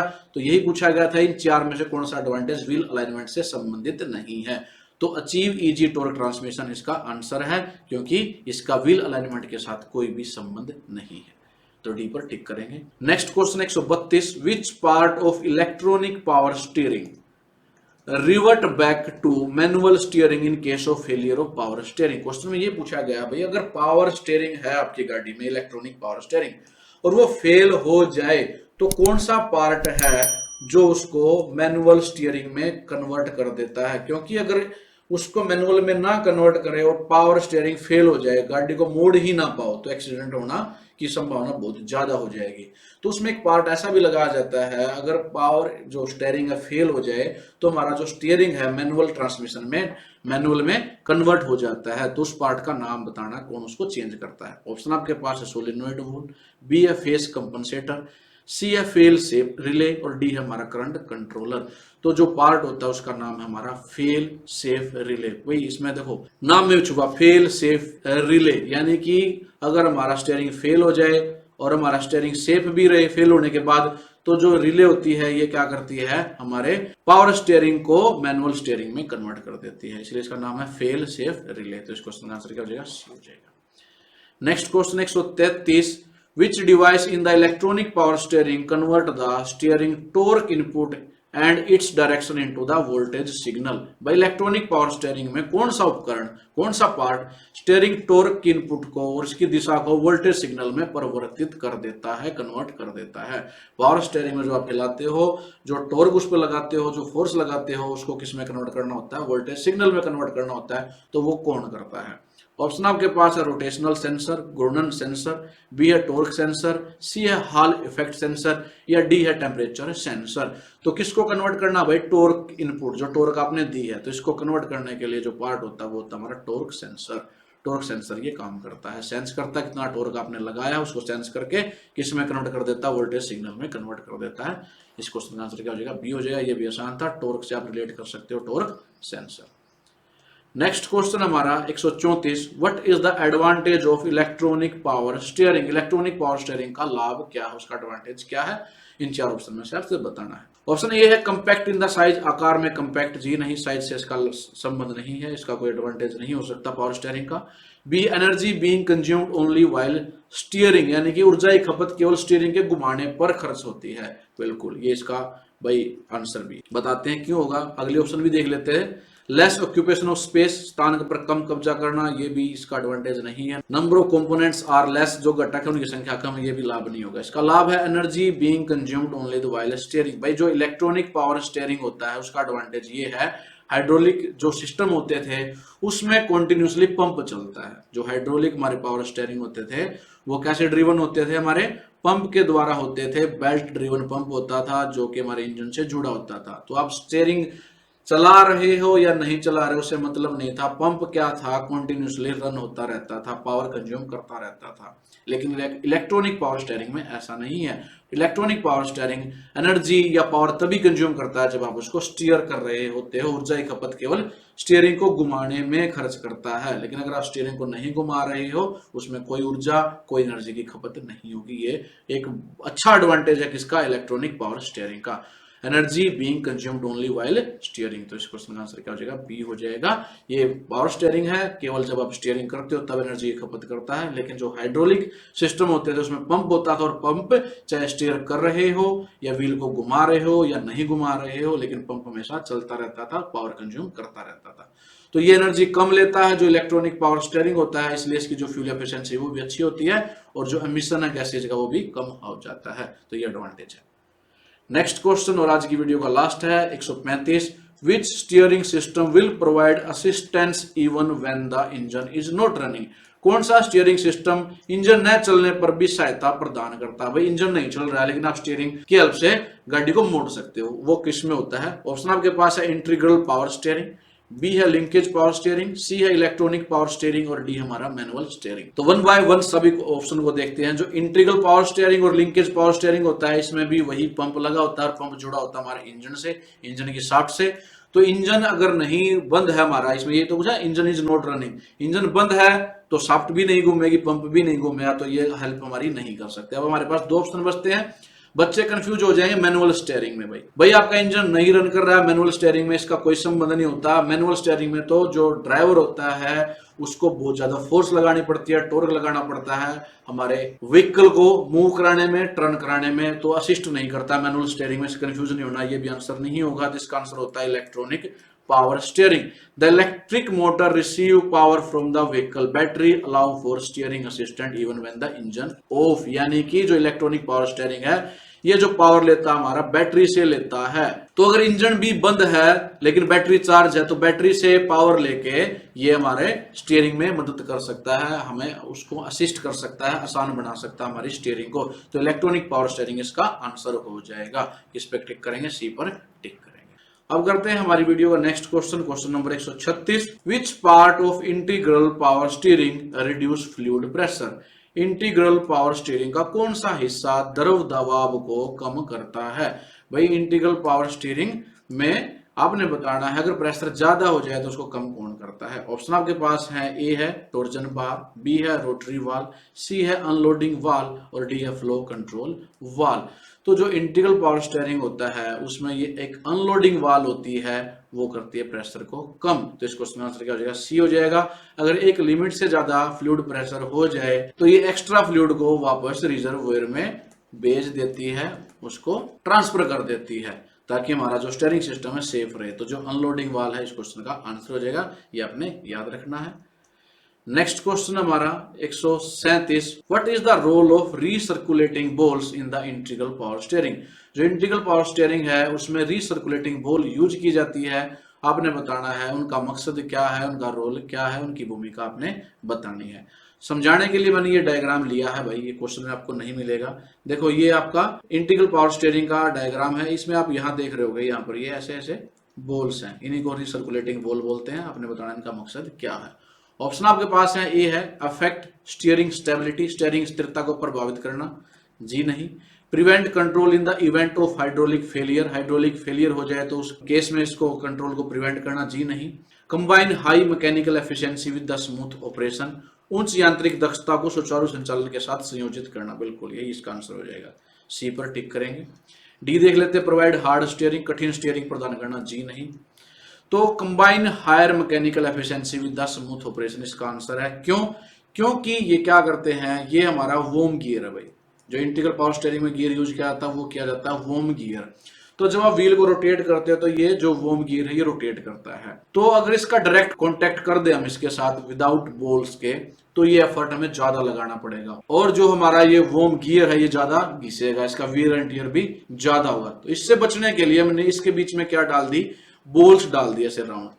तो ये बॉल्स क्या करती हैं, इस मेटल टू मेटल कांटेक्ट को बचाती हैं। अब वोम गियर का कांटेक्ट नहीं होगा तो ये एक तो ऑपरेशन स्मूथ हो जाएगा। आपको पता है कि जो भी राउंड चीज होगी, गोल चीज होगी, ये आपने बियरिंग के अंदर भी देखी होंगे इस तरह की बॉल, तो बियरिंग में कितना स्मूथली घूमता है। उसी प्रकार समझ लीजिए कि आप जब स्टीयरिंग घुमाओगे अगर ये बॉल्स इसके अंदर हैं तो वो भी क्या आसानी से रोटेट होगा, स्मूथ ऑपरेशन होगा भाई। फोर्स भी कम लगानी पड़ेगी और वियर एंड टियर भी कम होगा। तो इसमें स्मूथ ऑपरेशन इसका एडवांटेज है। Combine the high mechanical efficiency with the smooth operation इसका मुख्य एडवांटेज है। सी पर टिक करेंगे। Next question 138। Which is the heart of integral power steering. Integral power steering के सिस्टम में जो दिल है, जो उसको हृदय भी कह सकते हैं, वो किस पार्ट को कहा जाता है। ऑप्शन आपके पास है, फ्लो कंट्रोल वाल, बी है रोटरी कंट्रोल वाल, सी है प्रेशर रिलीफ वाल, डी है अनलोडिंग वाल। तो जो इंटीग्रल पावर स्टीयरिंग होता है उस सिस्टम का जो हार्ट होता है, दिल होता है, वो होता है हमारा रोटरी कंट्रोल वाल। तो इस क्वेश्चन का आंसर क्या हो जाएगा, बी हो जाएगा, याद रखना। जब रोटरी कंट्रोल वाल को हम इसको स्टीयरिंग कंट्रोल वाल भी कहते हैं। इसका काम होता है जब ड्राइवर स्टीयरिंग इनपुट देता है, स्टीयरिंग व्हील को घुमाता है, तो उसको हाइड्रोलिक फ्लूइड में कन्वर्ट करता है, आगे स्टीयर करने में मदद करता है, असिस्ट करता है turning of the wheel, wheel को टर्न करने में, मोड़ने में, मूव कराने में हेल्प करता है। तो इसका मेन फंक्शन होता है रोटरी कंट्रोल वाल का, तो इसलिए इसको इसका दिल भी कहा जाता है, इसका मुख्य पार्ट कहा जाता है। तो रोटरी कंट्रोल वाल इसका आंसर हो जाएगा। नेक्स्ट क्वेश्चन है 139 विच is not the benefit of power steering. इनमें से जो 4 लाभ दिए गए हैं, कौन सा लाभ पावर स्टीयरिंग का नहीं है। ऑप्शन ए है एफर्टलेस स्टीयरिंग, बिल्कुल ये तो इसका लाभ है भाई, एडवांटेज होगा। पावर स्टीयरिंग है तो हमें लेस एफर्ट लगाना पड़ेगा। क्विक रिस्पॉन्स, त्वरित प्रतिक्रिया, जी ये भी इसका एडवांटेज है। Absolute control during driving, driving के समय पूर्ण नियंत्रण ड्राइवर का होता है, बिल्कुल जो नियंत्रण करना, विकल्प पे नियंत्रण बहुत आसानी से किया जा सकता है पावर स्टीयरिंग की मदद से। पॉजिटिव ब्रेकिंग सिस्टम, जी नहीं, ये ब्रेकिंग सिस्टम से स्टीयरिंग का कोई लेना देना नहीं है, कोई संबंध नहीं है, तो ये इसका एडवांटेज नहीं हो सकता पावर स्टीयरिंग का। तो इस क्वेश्चन का आंसर क्या हो जाएगा, डी हो जाएगा। यही पूछा गया था कि which is not the advantage या benefit of the power steering, तो ये हो जाएगा इसका आंसर, पॉजिटिव ब्रेकिंग सिस्टम इसका एडवांटेज नहीं है। नेक्स्ट क्वेश्चन हमारा 140, which type of suspension spring can not transfer wheel guidance force, किस प्रकार का सस्पेंशन स्प्रिंग पहिए की मार्गदर्शन बल को स्थानांतरित नहीं कर सकता। आपने बताना है कौन सा भैया ऐसा स्प्रिंग है जो व्हील की गाइडेंस जो फोर्स उसको ट्रांसफर नहीं कर सकता। ए है हेलिकल स्प्रिंग्स, बी है कोयल स्प्रिंग, सी है लीप स्प्रिंग और डी है हमारा कंप्रेशन स्प्रिंग। तो जो हेलिकल स्प्रिंग होता है वो भाई इसकी जो फोर्स है, व्हील गाइडेंस फोर्स है, उसको ट्रांसफर नहीं कर सकता, उसको स्थानांतरित नहीं कर सकता। तो इसका आंसर क्या हो जाएगा, हेलिकल स्प्रिंग। हालांकि जो कोयल स्प्रिंग है वो भी हेलिकल स्प्रिंग की ही एक टाइप होती है, लेकिन फिर भी हम इस क्वेश्चन का आंसर क्या करेंगे, हेलिकल स्प्रिंग करेंगे, क्योंकि ये वाइड वैरायटी के होते हैं, इसलिए हम कोयल स्प्रिंग तो हेलिकल स्प्रिंग का ही पार्ट है, तो मुख्य पे ही जाएंगे। तो मुख्य क्या होता है, हेलिकल स्प्रिंग है, जो कि फोर्स को व्हील की ट्रांसफर नहीं कर सकता। और हमारा हेलिकल स्प्रिंग ऐसे भी होता है, देख शेप में इस प्रकार होता है, समझाने के लिए मैंने डायग्राम लिया है। नेक्स्ट क्वेश्चन हमारा 141, what is the advantage of coil spring, coil spring का लाभ बताना है, क्या इसका मुख्य लाभ होता है। ऑप्शन ए है good load carrying capacity, B है high steering and stability, C है लो स्पेस रिक्वायरमेंट और डी हमारा प्रोवाइड ग्रेटर पेलोड। वैसे तो सारे ही एडवांटेज हैं इसके हमारे कोयल स्प्रिंग के, लेकिन मुख्य जो एडवांटेज है वो है लो स्पेस रिक्वायरमेंट, कम स्थान की आवश्यकता होती है। भाई बाकी स्प्रिंग के भी यही एडवांटेज होते हैं, लेकिन कोयल स्प्रिंग क्या इस प्रकार से होता है, आपने पिछले इसमें क्वेश्चन में देखा भी था, ये रहा, ये कोयल स्प्रिंग है, हेलिकल भी कह सकते हैं क्योंकि कोयल स्प्रिंग हेलिकल का ही टाइप होता है। तो इसमें क्या है, सेम अगर आपको एनर्जी स्टोर करनी है उसके लिए कोयल स्प्रिंग अगर यूज करोगे तो उसमें ये कम स्पेस में आ जाएगा, तो जो स्पेस रिक्वायरमेंट है उसकी कम है, कम स्थान की आवश्यकता होती है, तो ये इसका मुख्य एडवांटेज है कोयल स्प्रिंग का। तो इसको आंसर क्या हो जाएगा, सी हो जाएगा। Next question 142, which type of suspension spring made of the fibre glass laminated and bonded together by the tough polyester resin, किस प्रकार के सस्पेंशन स्प्रिंग फाइबर ग्लास से बने होते हैं जो कि सख्त पॉलिस्टर रेजिन द्वारा लैमिनेटेड और बॉन्ड की जाती है। ऑप्शन आपके पास है कोयल स्प्रिंग, बी है मल्टीपल लिप स्प्रिंग, सी है मोनो लिप स्प्रिंग और डी है हमारा फाइबर कंपोजिट स्प्रिंग। तो जिसमें फाइबर ग्लास का यूज किया जाता है, यहां से देख भी रहे इसमें क्या है, फाइबर, तो आंसर भी हो जाएगा फाइबर कंपोजिट स्प्रिंग। इसका आंसर क्या है, डी है, डी पर टिक करेंगे। पिछले एक वीडियो में भी आया था कि जो फाइबर कंपोजिट स्प्रिंग है उसका डायग्राम देके पूछा गया था किस प्रकार का स्प्रिंग है, तो वहां भी हमने समझाया था फाइबर कंपोजिट में क्या करते हैं, एक मटेरियल यूज करते हैं, फाइबर मटेरियल यूज करते हैं स्प्रिंग को बनाने में, उसको लेमिनेट कर देते हैं, फिर बॉन्ड कर देते हैं किसके साथ, पॉलिस्टर रेजिन के साथ। ये इस प्रकार का स्प्रिंग होता है। ये हमारा सिंपल है, स्टील का बना हुआ है, और हमारा ये क्या है, फाइबर कंपोजिट स्प्रिंग है। इसका फायदा ये होता है, एक तो इसकी लाइफ ज्यादा होती है, जंग इसमें नहीं लगता, वजन में हल्का होता है, लाइट वेट होता है भाई, तो इसके कई एडवांटेज होते हैं। तो ये हमारा फाइबर कंपोजिट स्प्रिंग इसका आंसर हो जाएगा, जिसमें फाइबर ग्लास का यूज करते हैं, ऐसे याद रख सकते हो फाइबर से, fibre composite spring. Next question हमारा 143, which type of spring will have good load carrying capacity and don't have noise in the suspension system, किस प्रकार के स्प्रिंग में अच्छी लोड ढोने की क्षमता होती है और निलंबन प्रणाली में कोई शोर भी नहीं होता, नॉइस भी नहीं होती भाई। ऑप्शन आपके पास है मोनोलिप स्प्रिंग, बी है कोयल स्प्रिंग, सी है मल्टीपल लीफ स्प्रिंग और डी है फाइबर कंपोजिट स्प्रिंग। लोड जो कैरिंग कैपेसिटी है वो भी ज्यादा होनी चाहिए और नॉइस भी कम से कम होनी चाहिए, तो वे किस में होती है, मल्टीपल लीफ स्प्रिंग में होती है। इसको आंसर क्या हो जाएगा, सी हो जाएगा, सी पे टिक करेंगे। और मल्टीपल लीफ स्प्रिंग ऐसा होता है, आपको मैंने पहले भी समझाया था, इसको हम लीफ स्प्रिंग भी बोलते हैं या सेमी एलिप्टिकल स्प्रिंग इसको बोला जाता है। इसमें क्या, ये पत्तियां लगी होती हैं इस प्रकार से, और साइज में क्या होती रहती है, कम होती रहती है, फिर इनको हम क्लैंप कर देते हैं। मल्टीपल लीफ जैसा कि नाम में मल्टीपल यानी कि एक से ज्यादा लीफ, ये पत्तियां, ये स्टील की जो पत्तियां हैं ज्यादा यूज करते हैं। अगर खाली एक यूज करें तो उसको मोनोलीफ कहा जाता है भाई। कोयल स्प्रिंग आप देख ही चुके ऐसे होता है, और मल्टीपल लीफ स्प्रिंग ये होता है जिसमें ज्यादा पत्तियां होती है, एक से ज्यादा। तो इस क्वेश्चन का आंसर हो जाएगा सी हो जाएगा, इसके लोड कैरिंग कैपेसिटी बहुत ज्यादा होती है और नॉइस भी नहीं देती। नेक्स्ट क्वेश्चन हमारा 144, which system provided between the axle and the chassis frame, किस प्रणाली को एक्सल और चेसिस फ्रेम के बीच में लगाया जाता है या उसको यूज किया जाता है। ऑप्शन आपके पास है ब्रेकिंग सिस्टम, बी है सस्पेंशन सिस्टम, सी है स्टीयरिंग सिस्टम और डी है कूलिंग सिस्टम। बहुत आसान क्वेश्चन है। जो हमारा व्हीकल है उसके एक्सल और चेसी के बीच में क्या यूज किया जाता है, सस्पेंशन सिस्टम का यूज किया जाता है। बी पे टिक करेंगे, क्योंकि एक्सल जो जुड़ा होता है पहियों से जुड़ा होता है, अगर गड्ढे वगैरह आते हैं तो पहिए ऊपर नीचे झटके लगेंगे, उसमें शॉक्स आएंगे, वाइब्रेशन आएंगे, वो एक्सल में आएंगे। तो एक्सल से ये चेसी में ना कन्वर्ट हो जाए, वहां ना ट्रांसफर हो जाए, उसको रोकने के लिए क्या यूज किया जाता है, सस्पेंशन सिस्टम यूज किया जाता है। तो सस्पेंशन सिस्टम का काम होता है जो झटके हैं, वाइब्रेशन है, उनको कम करना, ताकि वो ट्रांसफर ना हो हमारे पैसेंजर पर, हमारी चेसी में, बॉडी में। उसके लिए यूज करते हैं सस्पेंशन सिस्टम। और किसके बीच में लगा होता है, एक्सल और चेसी के बीच में। तो बी पर टिक करेंगे। नेक्स्ट क्वेश्चन हमारा 145, विच is not the function of the suspension system, निम्न में से कौन सा सस्पेंशन सिस्टम का कार्य नहीं है। ऑप्शन आपके पास है, it maintains the body level, इस जो हमारे व्हीकल की बॉडी उसके सत्र को बनाए रखता है। B, it gives cushioning effect, cushioning प्रभाव देता है। सी है, transfer braking torque to the chassis, braking torque को चेसी में स्थानांतरित करता है। डी है, it increases the steering stability. भाई जो ये चार ऑप्शन दी गई हैं, अगर आपको इनको पहली नजर में देखोगे तो सारे के सारे सस्पेंशन सिस्टम के फंक्शन हैं, क्योंकि सस्पेंशन सिस्टम हमारी जो बॉडी है व्हीकल की उसके लेवल को भी मेंटेन करके रखता है, कुशनिंग प्रभाव भी देता है, क्योंकि ये सारे जो शॉक होते हैं उनको, वाइब्रेशन को कंज्यूम कर लेता है, एब्जॉर्ब कर लेता है, तो कुशनिंग इफेक्ट भी देता है। ब्रेकिंग टॉर्क को चेसी में भी स्थानांतरित करता है। और अगर ये सारी चीजें होंगी तो जो स्टीयरिंग की स्टेबिलिटी है वो भी इंक्रीज होगी। लेकिन ये जो पहले वाले तीन है ये मुख्य फंक्शन है, स्टीयरिंग स्टेबिलिटी थोड़ा सा बाद का फंक्शन है। इनकी वजह से स्टीयरिंग स्टेबिलिटी बढ़ती है, इंक्रीज होती है। हालांकि ये भी एडवांटेज है, लेकिन अगर इन चार ऑप्शन में से देखोगे तो यही इसका आंसर बनता है। तो याद रखना, इस क्वेश्चन का आंसर क्या रहेगा, डी रहेगा। नेक्स्ट क्वेश्चन है 146, why the light weight car use low steering ratio, हल्के वजन की जो गाड़ियां हैं कम स्टीयरिंग अनुपात का उपयोग क्यों करती हैं। ऑप्शन आपके पास हैं, to obtain the low steering effect, कम स्टीयरिंग प्रभाव प्राप्त करने के लिए।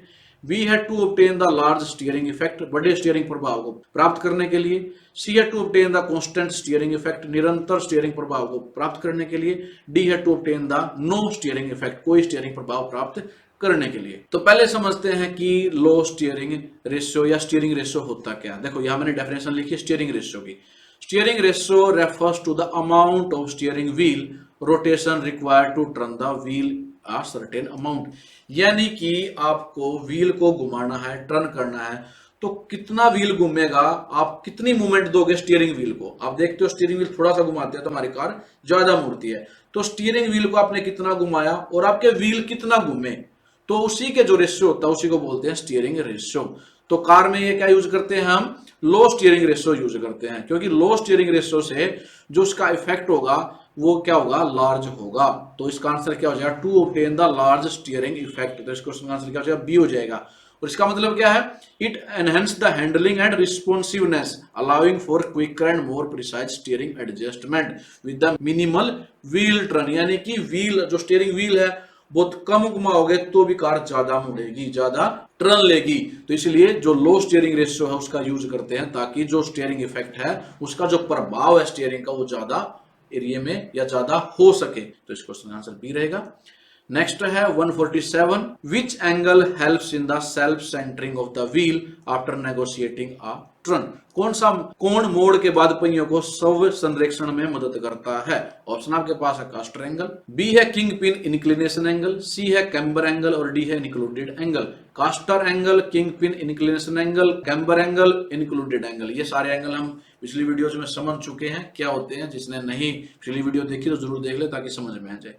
अब यहाँ पूछा गया है भाई इनमें से कौन सा कोण हेल्प करता है सेल्फ सेंटरिंग में। सेल्फ सेंटरिंग का मतलब क्या होता है, जब आप कार को या अपने व्हीकल को मोड़ते हो, टर्न करते हो, मोड़ने के बाद जब व्हील को छोड़ दोगे तो वो अपने आप क्या है, सेंटर पोजीशन में आ जाता है, उसको बोलते हैं स्व संरेखण या self centering of the wheel. तो वो कौन सा एंगल है इसमें मदद करता है सेल्फ सेंटरिंग में। तो जो सेल्फ सेंटरिंग में मदद करता है वो करता है both caster angle and king pin inclination contribute to the self centering. Caster angle भी मदद करता है, किंग पिन इंक्लिनेशन भी मदद करता है after the wheel turn, but caster angle is primarily responsible for the effect, लेकिन कास्टर एंगल का इफेक्ट ज्यादा होता है, यही ज्यादा रिस्पॉन्सिबल होता है, इसलिए इसका आंसर भी हम टिक करेंगे ए पर भाई, कास्टर एंगल। हालांकि जो निम्मी के द्वारा प्रोवाइड की गई है पीडीएफ, उसमें जो आंसर दिया गया बी दिया गया किंग पिन इंक्लिनेशन, लेकिन ये भी मदद करता है, लेकिन जो प्राइमरली जो मुख्य तौर पर काम करता है सेल्फ सेंटरिंग वो कास्टर एंगल होता है। तो इस क्वेश्चन का आंसर क्या हो जाएगा हमारा ए है, ए पे टिक करें। नेक्स्ट है question 148, what is the purpose of caster in the wheel alignment, पहिए संरेखण में कास्टर का क्या उद्देश्य है, यानी कि व्हील अलाइनमेंट में कास्टर का पर्पज क्या होता है। ये ऑप्शन है maintain the directional stability and control, बिल्कुल यही आंसर भी हो जाएगा भाई, क्योंकि अगर कास्टर एंगल सही होगा व्हील अलाइनमेंट में तो जो डायरेक्शनल स्टेबिलिटी है, जो कंट्रोल है व्हीकल पे, वो हमारा मेंटेन होगा, वो अच्छे से हो जाएगा। तो इस क्वेश्चन का आंसर तो क्या हो जाएगा, ए हो जाएगा। बाकी ऑप्शन भी देख लेते हैं। Reduce the tyre wear, tyre की घिसाई को कम करता है जी, ये भी उसका एडवांटेज है, अगर कास्टर एंगल ठीक रहेगा तो टायर की जो घिसाई वो कम होगी, लेकिन मुख्य जो उसका पर्पज है वो डायरेक्शनल स्टेबिलिटी का है। अगर डायरेक्शन ठीक है, स्टेबल है, कंट्रोल में है, तो उसके लिए हम कास्टर एंगल का यूज करते हैं, और ये सारी चीजें ठीक है तो उनकी वजह से टायर कम घिसते हैं। हालांकि ये इसका सेकेंडरी एडवांटेज है कह सकते हैं, लेकिन आंसर नहीं बनेगा। रिड्यूस द अबनॉर्मल वाइब्रेशन, ऐसा मैंने कंपन को कम करना जी नहीं। Convert the steering torque into the voltage signal, जो स्टीयरिंग टॉर्क है उस वोल्टेज सिग्नल में कन्वर्ट करना भी कास्टर एंगल का पर्पज नहीं होता। तो ये सारे ऑप्शन कैंसिल हो जाएंगे, तो इसका आंसर हमारा ए रहेगा। नेक्स्ट क्वेश्चन हमारा 149, what is the advantage of using non reactive suspension arrangement on multi axle vehicle, multi axle वाहनों पर गैर प्रतिक्रियाशील निलंबन व्यवस्था का क्या लाभ है। आपने बताना जो नॉन रिएक्टिव सस्पेंशन अरेंजमेंट है मल्टी एक्सल व्हीकल में, उसका एडवांटेज क्या है। ऑप्शन ए है good braking efficiency in the both rear wheel, दोनों पिछले पहियों में अच्छी ब्रेकिंग क्षमता। बी है बेटर राइडिंग कंफर्ट। सी है इंक्रीज स्प्रिंग लाइफ, और डी है हमारा प्रिवेंशन ऑफ रेटिंग। तो जो मल्टी एक्सल हमारे व्हीकल होते हैं, ये मल्टी एक्सल वहां यूज किया जाता है ट्रक में, जिसमें लोड कैरिंग कैपेसिटी ज्यादा होती है, जिसमें लोड भर के हम गाड़ियां चलती है हमारी, जिसमें ज्यादा लोड होता है, तो उसमें नॉन रिएक्टिव सस्पेंशन इसलिए यूज किए जाते हैं ताकि उसकी जो ब्रेकिंग एफिशिएंसी वो अच्छी हो सके। क्योंकि आपने देखा होगा जो भी लोड के व्हीकल होते हैं उसमें ब्रेक लगाने में थोड़ी मुश्किल आती है, क्योंकि पीछे लोड होता है। जब आप कोई चीज चल रही होती है उसको एकदम स्टॉप करने की कोशिश करते हो तो पीछे से उस पूरे लोड का धक्का आता है, जिसकी वजह से उसके ब्रेक अच्छे से नहीं लग पाते। तो इसलिए नॉन रिएक्टिव सस्पेंशन यूज किया जाता है, ये अरेंजमेंट किया जाता है ताकि उसकी जो ब्रेकिंग एफिशिएंसी है पीछे वाले पहियों में भी अच्छी हो सके। तो इस क्वेश्चन का आंसर क्या हो जाएगा हमारा, ए हो जाएगा। दोनों पिछले पहियों में अच्छी ब्रेकिंग क्षमता, good braking efficiency in the both rear wheel. तो जब भी उसको स्टॉप करना पड़ जाए, ब्रेक लगाना पड़ जाए, तो उसकी ब्रेकिंग एफिशिएंसी अच्छी हो सके। जो हमारे मल्टी एक्सल व्हीकल होते हैं, लोड वाले व्हीकल होते हैं, इसीलिए उसमें नॉन रिएक्टिव सस्पेंशन यूज किया जाता है। तो ये पर टिक करेंगे। आज की वीडियो का last question 150, which type of independent suspension system simple in construction and allow more deflection of the front wheel without effect on the steering। किस प्रकार के स्वतंत्र निलंबन प्रणाली निर्माण में तो सरल है और स्टीयरिंग का प्रभाव डाले बिना सामने के पहियों के अधिक विक्षेपण की अनुमति देती है। यानी आपने बताना भाई ये चारों के चारों टाइप किसकी हैं, हमारे इंडिपेंडेंट सस्पेंशन सिस्टम की है। तो आपने बताना इन चारों में से सिंपल इन कंस्ट्रक्शन, जो कंस्ट्रक्शन में भी आसान है, सरल है, और जो अलाउ करता है more deflection in the front wheel without effect, wheel पे स्टीयरिंग पे इफेक्ट डाले बिना डिफ्लेक्शन ज्यादा हो जाता है। तो किस केस में ऑप्शन आपके पास है टॉर्जन बार सस्पेंशन, बी है स्ट्रट टाइप सस्पेंशन, सी है कोयल स्प्रिंग सस्पेंशन, और डी है कन्वेंशनल सस्पेंशन। पिछली वीडियोज में हम चारों के डायग्राम देख चुके हैं, तो आपके माइंड में आ भी गया होगा। टॉर्जन बार में हम टॉर्जन बार यूज करते थे, स्ट्रट टाइप में हम स्प्रिंग और शॉक एब्जॉर्बर इकट्ठे होते थे, कोयल स्प्रिंग में हम कोयल स्प्रिंग यूज करते, कन्वेंशनल में आप उसका डायग्राम भी आपको मैंने दिखाया था। तो यहां जो पूछा गया, जो सिंपल इन कंस्ट्रक्शन है और डिफ्लेक्शन ज्यादा अलाउ करता है फ्रंट व्हील का स्टीयरिंग पे इफेक्ट डाले बिना, वो होता हमारा स्ट्रट टाइप सस्पेंशन सिस्टम। भाई इसको याद रखना, इस क्वेश्चन का आंसर क्या हो जाएगा, बी हो जाएगा। और मैंने इसकी पहचान भी बताई थी। स्ट्रट टाइप में क्या होता है, जो कोयल स्प्रिंग होता है वो किसके अंदर होता है, हमारा शॉक एब्जॉर्बर के अंदर होता है। शॉक एब्जॉर्बर और कोयल स्प्रिंग एक यूनिट की तरह काम करते हैं स्ट्रट टाइप सस्पेंशन में। तो स्ट्रट टाइप सस्पेंशन इस क्वेश्चन का आंसर हो जाएगा, जो कि कंस्ट्रक्शन में भी सिंपल होता है और ये अलाउ करता है मोर डिफ्लेक्शन, ज्यादा डिफ्लेक्शन ये अलाउ करता है हमारे फ्रंट व्हील में, और हमारे स्टीयरिंग पे इफेक्ट भी नहीं आने देता। तो इस क्वेश्चन का आंसर बी रहेगा। Question number 151, which part of the coil spring allows angular movement of the linkage, coil spring का कौन सा भाग लिंक का कोणीय गति को अनुमति देता है। ऑप्शन आपके पास है बॉल ज्वाइंट, बी है स्टेबिलाईजर बार, सी है टॉर्जन बार और डी है हमारा लोअर कंट्रोल आर्म। क्वेश्चन में पूछा गया जो कोयल स्प्रिंग है उसमें जो एंगुलर मूवमेंट है वो कौन से लिंकेज या कौन से पार्ट के द्वारा प्रोवाइड की जाती है हमारे व्हीकल में। देखो समझाने के लिए मैंने आपको ये डायग्राम दिया है उस पार्ट का जो पार्ट हमारे एंगुलर मूवमेंट देती है हमारे व्हीकल को। देखो जब भी गड्ढे आएंगे या हमारी सड़क अनइवन होगी, ऊंची नीची होगी, तो हमारे व्हील ऐसे घूमते हैं भाई ऐसे ऊपर नीचे होते हैं। तो वो जो मूवमेंट है किसकी वजह से पॉसिबल हो पाती है, ये क्वेश्चन में पूछा गया है। तो वो होता है ये पार्ट, और इस पार्ट को बोलते हैं बॉल ज्वाइंट। तो इस क्वेश्चन का आंसर क्या हो जाएगा, ए हो जाएगा। ए पर टिक करेंगे तो ये बॉल ज्वाइंट होता है जिसकी वजह से एंगुलर मूवमेंट होती है हमारे व्हीकल के जो लिंक होते हैं उनको ऊपर नीचे करने के लिए काम आता है, ये बॉल ज्वाइंट है भाई। तो ये आंसर है इस क्वेश्चन का।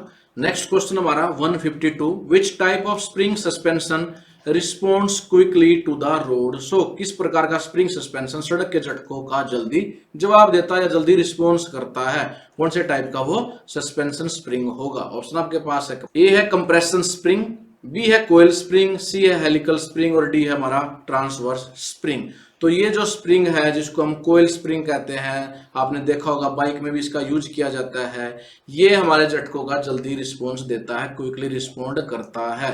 तो इस क्वेश्चन का आंसर क्या हो जाएगा, कोयल स्प्रिंग। कोयल स्प्रिंग हमारे जो भी शॉक होते हैं जब गड्ढे में जब हमारा व्हीकल के पहिए चले जाते हैं तो ये जल्दी से रिस्पॉन्स करता है, क्विकली रिस्पॉन्स करता है। तो कोयल स्प्रिंग इस क्वेश्चन का आंसर हो जाएगा, बी पर टिक करेंगे। नेक्स्ट क्वेश्चन हमारा 153, which type of shock absorber maintain vehicle ride at a preset level according to the load placed over the rear axle. किस प्रकार का शॉक एब्जॉर्बर वाहन की सवारी को पीछे के धुरे पर रखे गए भार के अनुसार पूर्व निर्धारित सतह पर बनाए रखता है, यानी कि चाहे लोड कम है या ज्यादा है, जो हमारे व्हीकल का लेवल है सड़क से कितना ऊंचाई होनी चाहिए वो जो लेवल है उसको बराबर मेंटेन करके रखता है, तो शॉक एब्जॉर्बर को क्या कहते हैं। ऑप्शन ए है आपके पास gas pressurised shock absorber, B है हाइड्रोलिक शॉक एब्जॉर्बर, सी है automatic load adjustable shock absorber और डी है हमारा मैकेनिकल शॉक एब्जॉर्बर। तो इस क्वेश्चन का आंसर क्या है, सी है। पिछली वीडियो में भी आ चुका है ये automatic load adjustable shock absorber. नाम में भी देख सकते हो ऑटोमेटिक, जो अपने आप ही लोड एडजस्ट कर दे, यानी लोड ज्यादा है तो ये प्रेशर भी ज्यादा डाल के हमारे व्हीकल के लेवल को मेंटेन कर देता है। तो इस क्वेश्चन का आंसर क्या हो जाएगा, सी हो जाएगा, automatic load adjustable shock absorber. Next question हमारा 154, what is the effect of weak suspension. अगर हमारा सस्पेंशन कमजोर है तो उसका प्रभाव क्या होगा। ऑप्शन आपके पास है, directional instability of the vehicle, B है carrying excessive pay load of the vehicle, C है unequal weight distribution of the weight और डी है vibration damping is more effective. जी नहीं, वाइब्रेशन डैम्पिंग का तो इफेक्ट ही नहीं रहेगा कि अगर सस्पेंशन हमारा वीक है तो। अनइक्वल वेट डिस्ट्रीब्यूशन से इसका कोई लेना देना है नहीं। कैरिंग द एक्सेसिव पेलोड पर भी इसका कोई प्रभाव नहीं होता। इस क्वेश्चन का आंसर ए हो जाएगा, डायरेक्शनल अनस्टेबल हो जाएगा हमारा व्हीकल, उस पर हमारा नियंत्रण कम हो जाएगा। अगर हमारा सस्पेंशन वीक है तो व्हीकल पे हम कंट्रोल नहीं कर पाएंगे अगर आगे सामने से गड्ढे या रोड ऊंचा नीचा आ जाए तो directional instability of the vehicle इसका आंसर होगा, ए पर टिक करें। नेक्स्ट क्वेश्चन है 155, which type of shock absorber is easy for replacement and handling. किस प्रकार का शॉक एब्जॉर्बर प्रतिस्थापन और संचालन के लिए आसान है। अगर मेंटेनेंस के टाइम पर किसी शॉक एब्जॉर्बर को रिप्लेस करना और हैंडल करना आसान है तो उसका नाम क्या होगा। उस शॉक एब्जॉर्बर का नाम बताना जो आसानी से रिप्लेस किया जा सकता है, हैंडल किया जा सकता है। ऑप्शन आपके पास है वेन टाइप, बी है पिस्टन टाइप, सी है मैकेनिकल टाइप और डी है टेलीस्कोपिक टाइप। तो जो टेलीस्कोपिक टाइप है इसको रिप्लेस करना और हैंडल करना बहुत आसान होता है। इस क्वेश्चन का आंसर क्या हो जाएगा, डी हो जाएगा। और टेलीस्कोपिक टाइप जो शॉक एब्जॉर्बर होता है वो ऐसा दिखता है। ये पिछले वीडियोज में भी हम कर चुके हैं। एक वीडियो में क्वेश्चन आया था, डायग्राम दिया गया था और पूछा गया था किस टाइप का ये शॉक एब्जॉर्बर है, तो वहां बताया था टेलीस्कोपिक टाइप ये है। और ये इसमें 2 ट्यूब होती हैं इसलिए इसको टेलीस्कोप कहा जाता है। टेलीस्कोप की तरह ये ऊपर नीचे, एक ट्यूब के अंदर दूसरी ट्यूब ऊपर नीचे मूव करती है जैसे जैसे उसमें शॉक आते हैं। तो टेलीस्कोपिक टाइप इसका आंसर हो जाएगा, जो कि रिप्लेस करने में और हैंडल करने में आसान होता है। नेक्स्ट क्वेश्चन हमारा 156, which type of shock absorber absorbs shocks with the help of friction disc and spring. किस प्रकार का शॉक एब्जॉर्बर घर्षण डिस्क और स्प्रिंग की मदद से झटकों को अवशोषित करता है। यानी कौन से शॉक एब्जॉर्बर में हम फ्रिक्शन डिस्क और स्प्रिंग यूज करते हैं? ऑप्शन आपके पास है हाइड्रोलिक टाइप, बी है इलेक्ट्रिकल टाइप, सी है मैकेनिकल टाइप और डी हमारा न्यूमेटिक टाइप। देखो हाइड्रोलिक टाइप में हम ऑयल यूज करते हैं, इलेक्ट्रिकल टाइप में सेंसर यूज करते हैं, न्यूमेटिक टाइप में हम एयर यूज करते हैं और जो मैकेनिकल टाइप है उसमें हम यूज करते हैं फ्रिक्शन डिस्क और स्प्रिंग का। तो मैकेनिकल टाइप इसका आंसर हो जाएगा, सी पर हम टिक करेंगे। ये पूछा गया था कौन से शॉक एब्जॉर्बर में शॉक को एब्जॉर्ब करने के लिए फ्रिक्शन डिस्क और स्प्रिंग का यूज किया जाता है। तो किसमें किया जाता है? मैकेनिकल टाइप में यूज किया जाता है। नेक्स्ट क्वेश्चन हमारा 157, विच device in the air suspension system observe vibration of the low amplitude and high frequency. भाई एयर सस्पेंशन सिस्टम में कौन सी डिवाइस होती है जो लो एम्पलीट्यूड और हाई फ्रीक्वेंसी की वाइब्रेशन को ऑब्जर्व करती है, उनको देखती है? ऑप्शन आपके पास है शॉक एब्जॉर्बर, बी है सस्पेंशन स्प्रिंग, सी है air bag in the system और डी हमारा लीफ स्प्रिंग। तो जो शॉक एब्जॉर्बर होता है वो लो एम्पलीट्यूड और हाई फ्रीक्वेंसी की जो वाइब्रेशन होते हैं उनको ऑब्जर्व करता है, उनको कम करता है। तो इस क्वेश्चन का आंसर क्या हो जाएगा? ये हो जाएगा शॉक एब्जॉर्बर। बहुत ही आसान क्वेश्चन था। शॉक एब्जॉर्बर यही तो शॉक को जितने भी झटके होते हैं उनको एब्जॉर्ब करता है, चाहे वो लो एम्पलीट्यूड के हो चाहे हाई फ्रीक्वेंसी के हो। नेक्स्ट क्वेश्चन हमारा 158, where the air bags are located in the air suspension system. देखो एयर सस्पेंशन सिस्टम में एयर बैग यूज किए जाते हैं और एयर बैग को भाई एयर स्प्रिंग भी कहते हैं। क्या कहते हैं? इसमें वैसा कोई कोयल स्प्रिंग वगैरह यूज नहीं किया जाता, इसमें एयर बैग यूज किए जाते हैं, उनको एयर स्प्रिंग भी हम कह सकते हैं। तो एयर सस्पेंशन में जो एयर बैग होते हैं वो यूज किए जाते हैं और ये क्वेश्चन में पूछा गया वो कहां पर लोकेट होते हैं, कहां पर उनकी पोजीशन होती है। समझाने के लिए भाई मैंने ये देखो ये जो ये वाला पार्ट है ये एयर बैग है, इसको एयर बैग भी कह सकते हैं, एयर स्प्रिंग भी कह सकते हैं। तो ये ऐसा होता है एयर सस्पेंशन सिस्टम में, इसके बीच में हाई प्रेशर एयर होती है, उसकी वजह से ये सस्पेंशन हमें प्रोवाइड करता है। तो ये कहाँ लगा होता है? अब देख लेते हैं option, between frame and vehicle axle. बिल्कुल यही आंसर भी हो जाएगा। आप देख सकते हो ये एक्सल और जो चेसी होती है, फ्रेम होता है, उसके बीच में लगा होता है। चाहे कोई भी सस्पेंशन सिस्टम है, सारे के सारे हमारे एक्सल और हमारी जो बॉडी है चेसी उसके बीच में ही लगे होते हैं। तो एयर बैग इसका मुख्य पार्ट होता है हमारे एयर सस्पेंशन सिस्टम का। तो ये भी कहाँ लगा होता है? Between frame and vehicle axle. तो इस क्वेश्चन का आंसर ए पर हम टिक करेंगे, बाकी ऑप्शन देखने की जरूरत नहीं रही। नेक्स्ट क्वेश्चन हमारा 159, what is the purpose of the air suspension. वायु निलंबन का उद्देश्य क्या? देखो इसमें पूछा गया है, देखो सस्पेंशन का तो सभी को पता है, स्पेशली एयर सस्पेंशन का पूछा गया तो इसका मतलब है आपने बताना एयर सस्पेंशन का मुख्य पर्पज क्या है। ऑप्शन ए है used for levelling purpose, B है reduce the suspension weight, C है increase the directional stability, D है reduce the space occupation.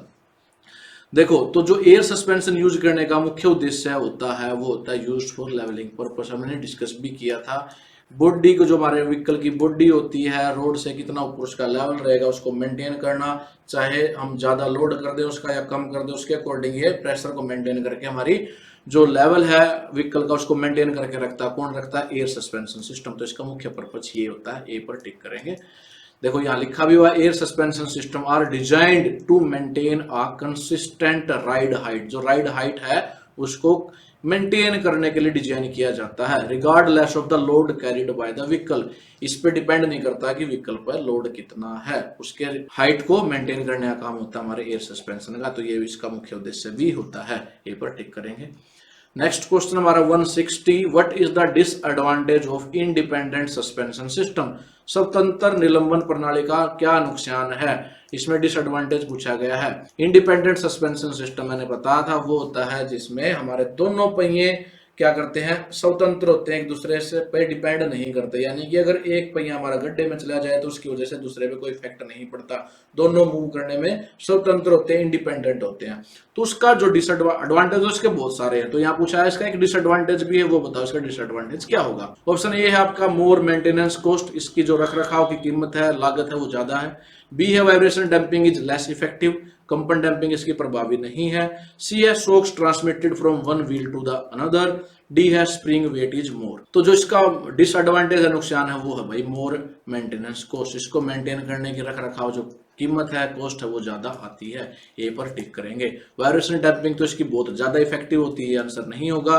Shock transmitted from one wheel to another, जी नहीं, इसमें शॉक ट्रांसमिट नहीं होते एक व्हील से दूसरे व्हील में। स्प्रिंग वेट भी ज्यादा नहीं होता, तो ये इसके डिसएडवांटेज नहीं है। इसका डिसएडवांटेज है इसकी मेंटेनेंस कॉस्ट क्या होती है, हाई होती है। किसकी, इंडिपेंडेंट सस्पेंशन सिस्टम की।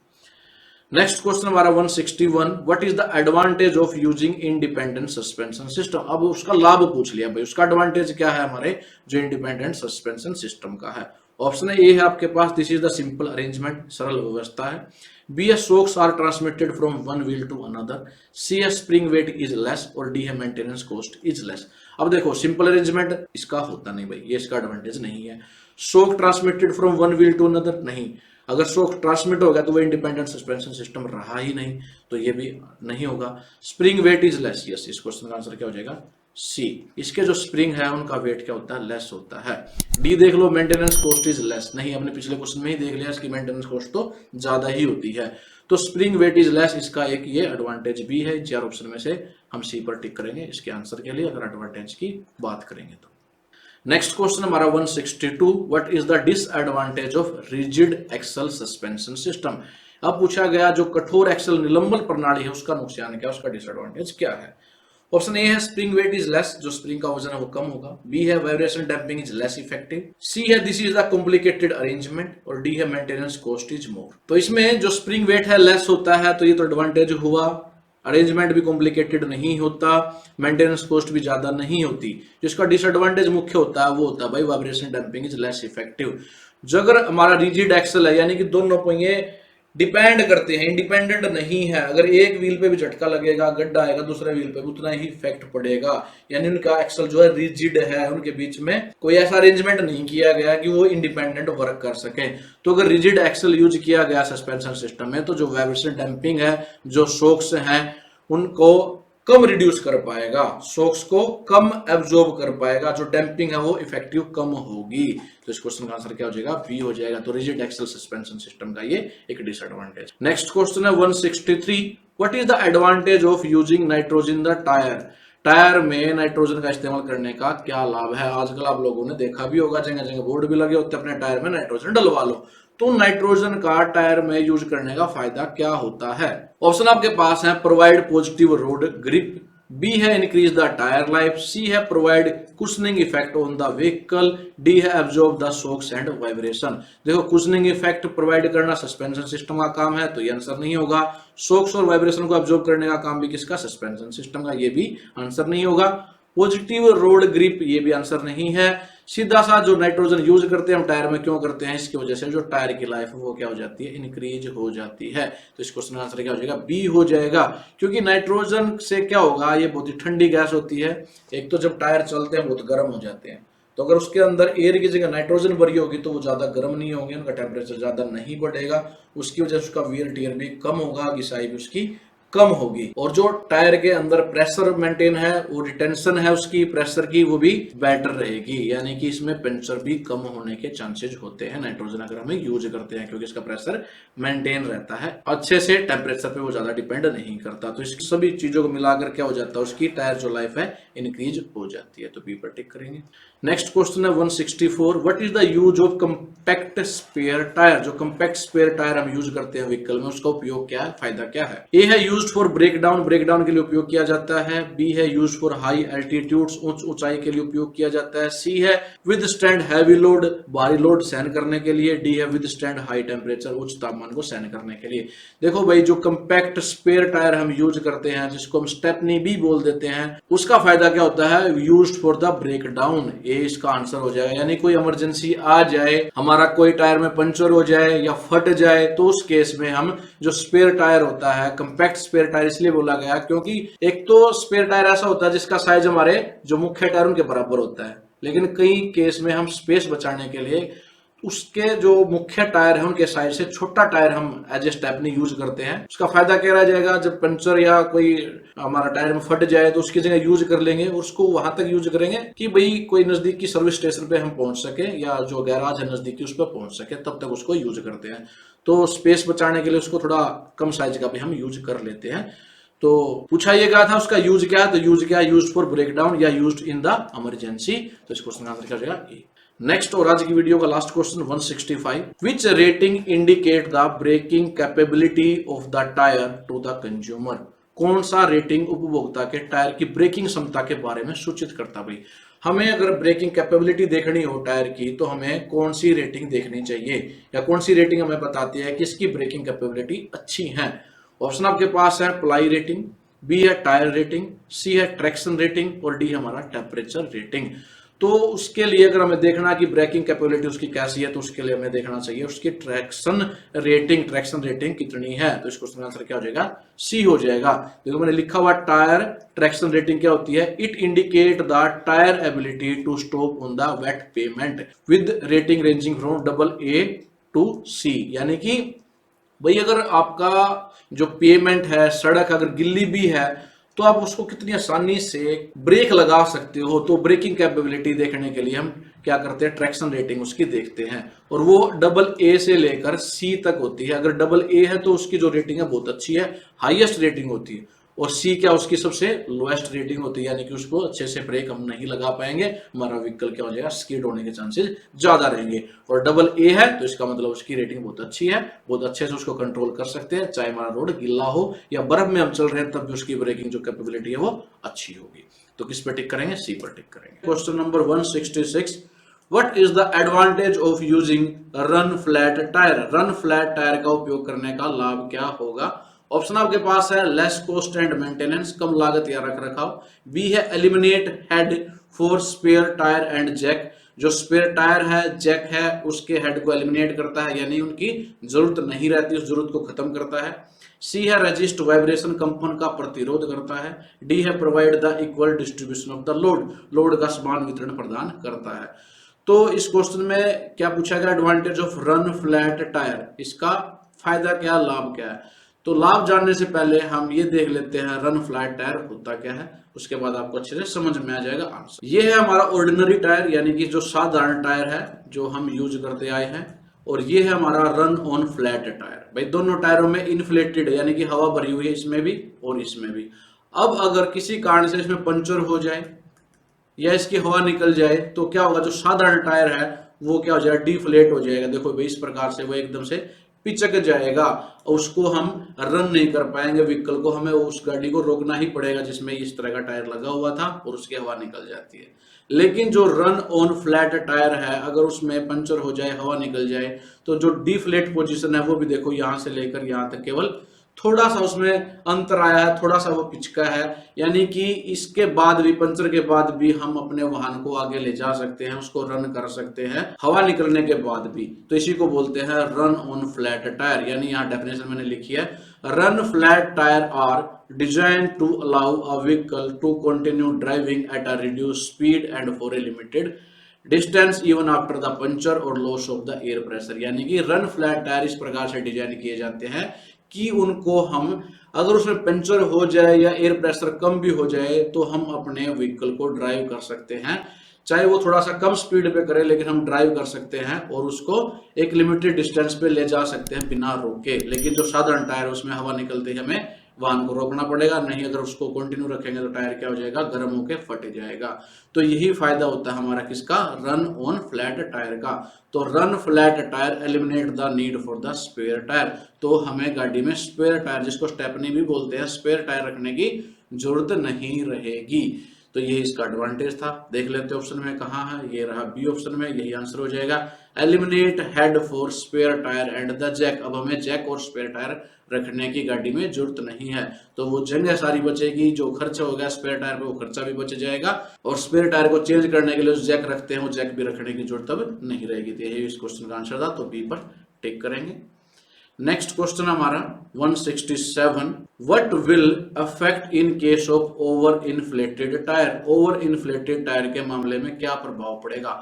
ओवर इन्फ्लेटेड टायर का मतलब है जिसमें हवा ज्यादा भर दे। ओवर इन्फ्लेटेड, देखो इन्फ्लेट का मतलब है उसमें हवा भर के फुलाना किसी चीज को, तो यहाँ टायर की बात है, टायर में हवा भर के फुलाना। यहाँ लिखा है ओवर इन्फ्लेटेड, ओवर मतलब ज्यादा, अगर उसमें ज्यादा हवा भर के फुला दे, ज्यादा हवा भर दे टायर में, तो उसका क्या इफेक्ट होगा। ऑप्शन आपके पास है, tyre will wear out at the centre, tyre भाई केंद्र से घिस जाएगा। बी है tyre will wear out at the edges, tyre किनारों पर से घिस जाएगा। सी है tyre will crack at the edges, tyre किनारों से फट जाएगा। डी है tyre will crack at the centre, tyre केंद्र से फट जाएगा।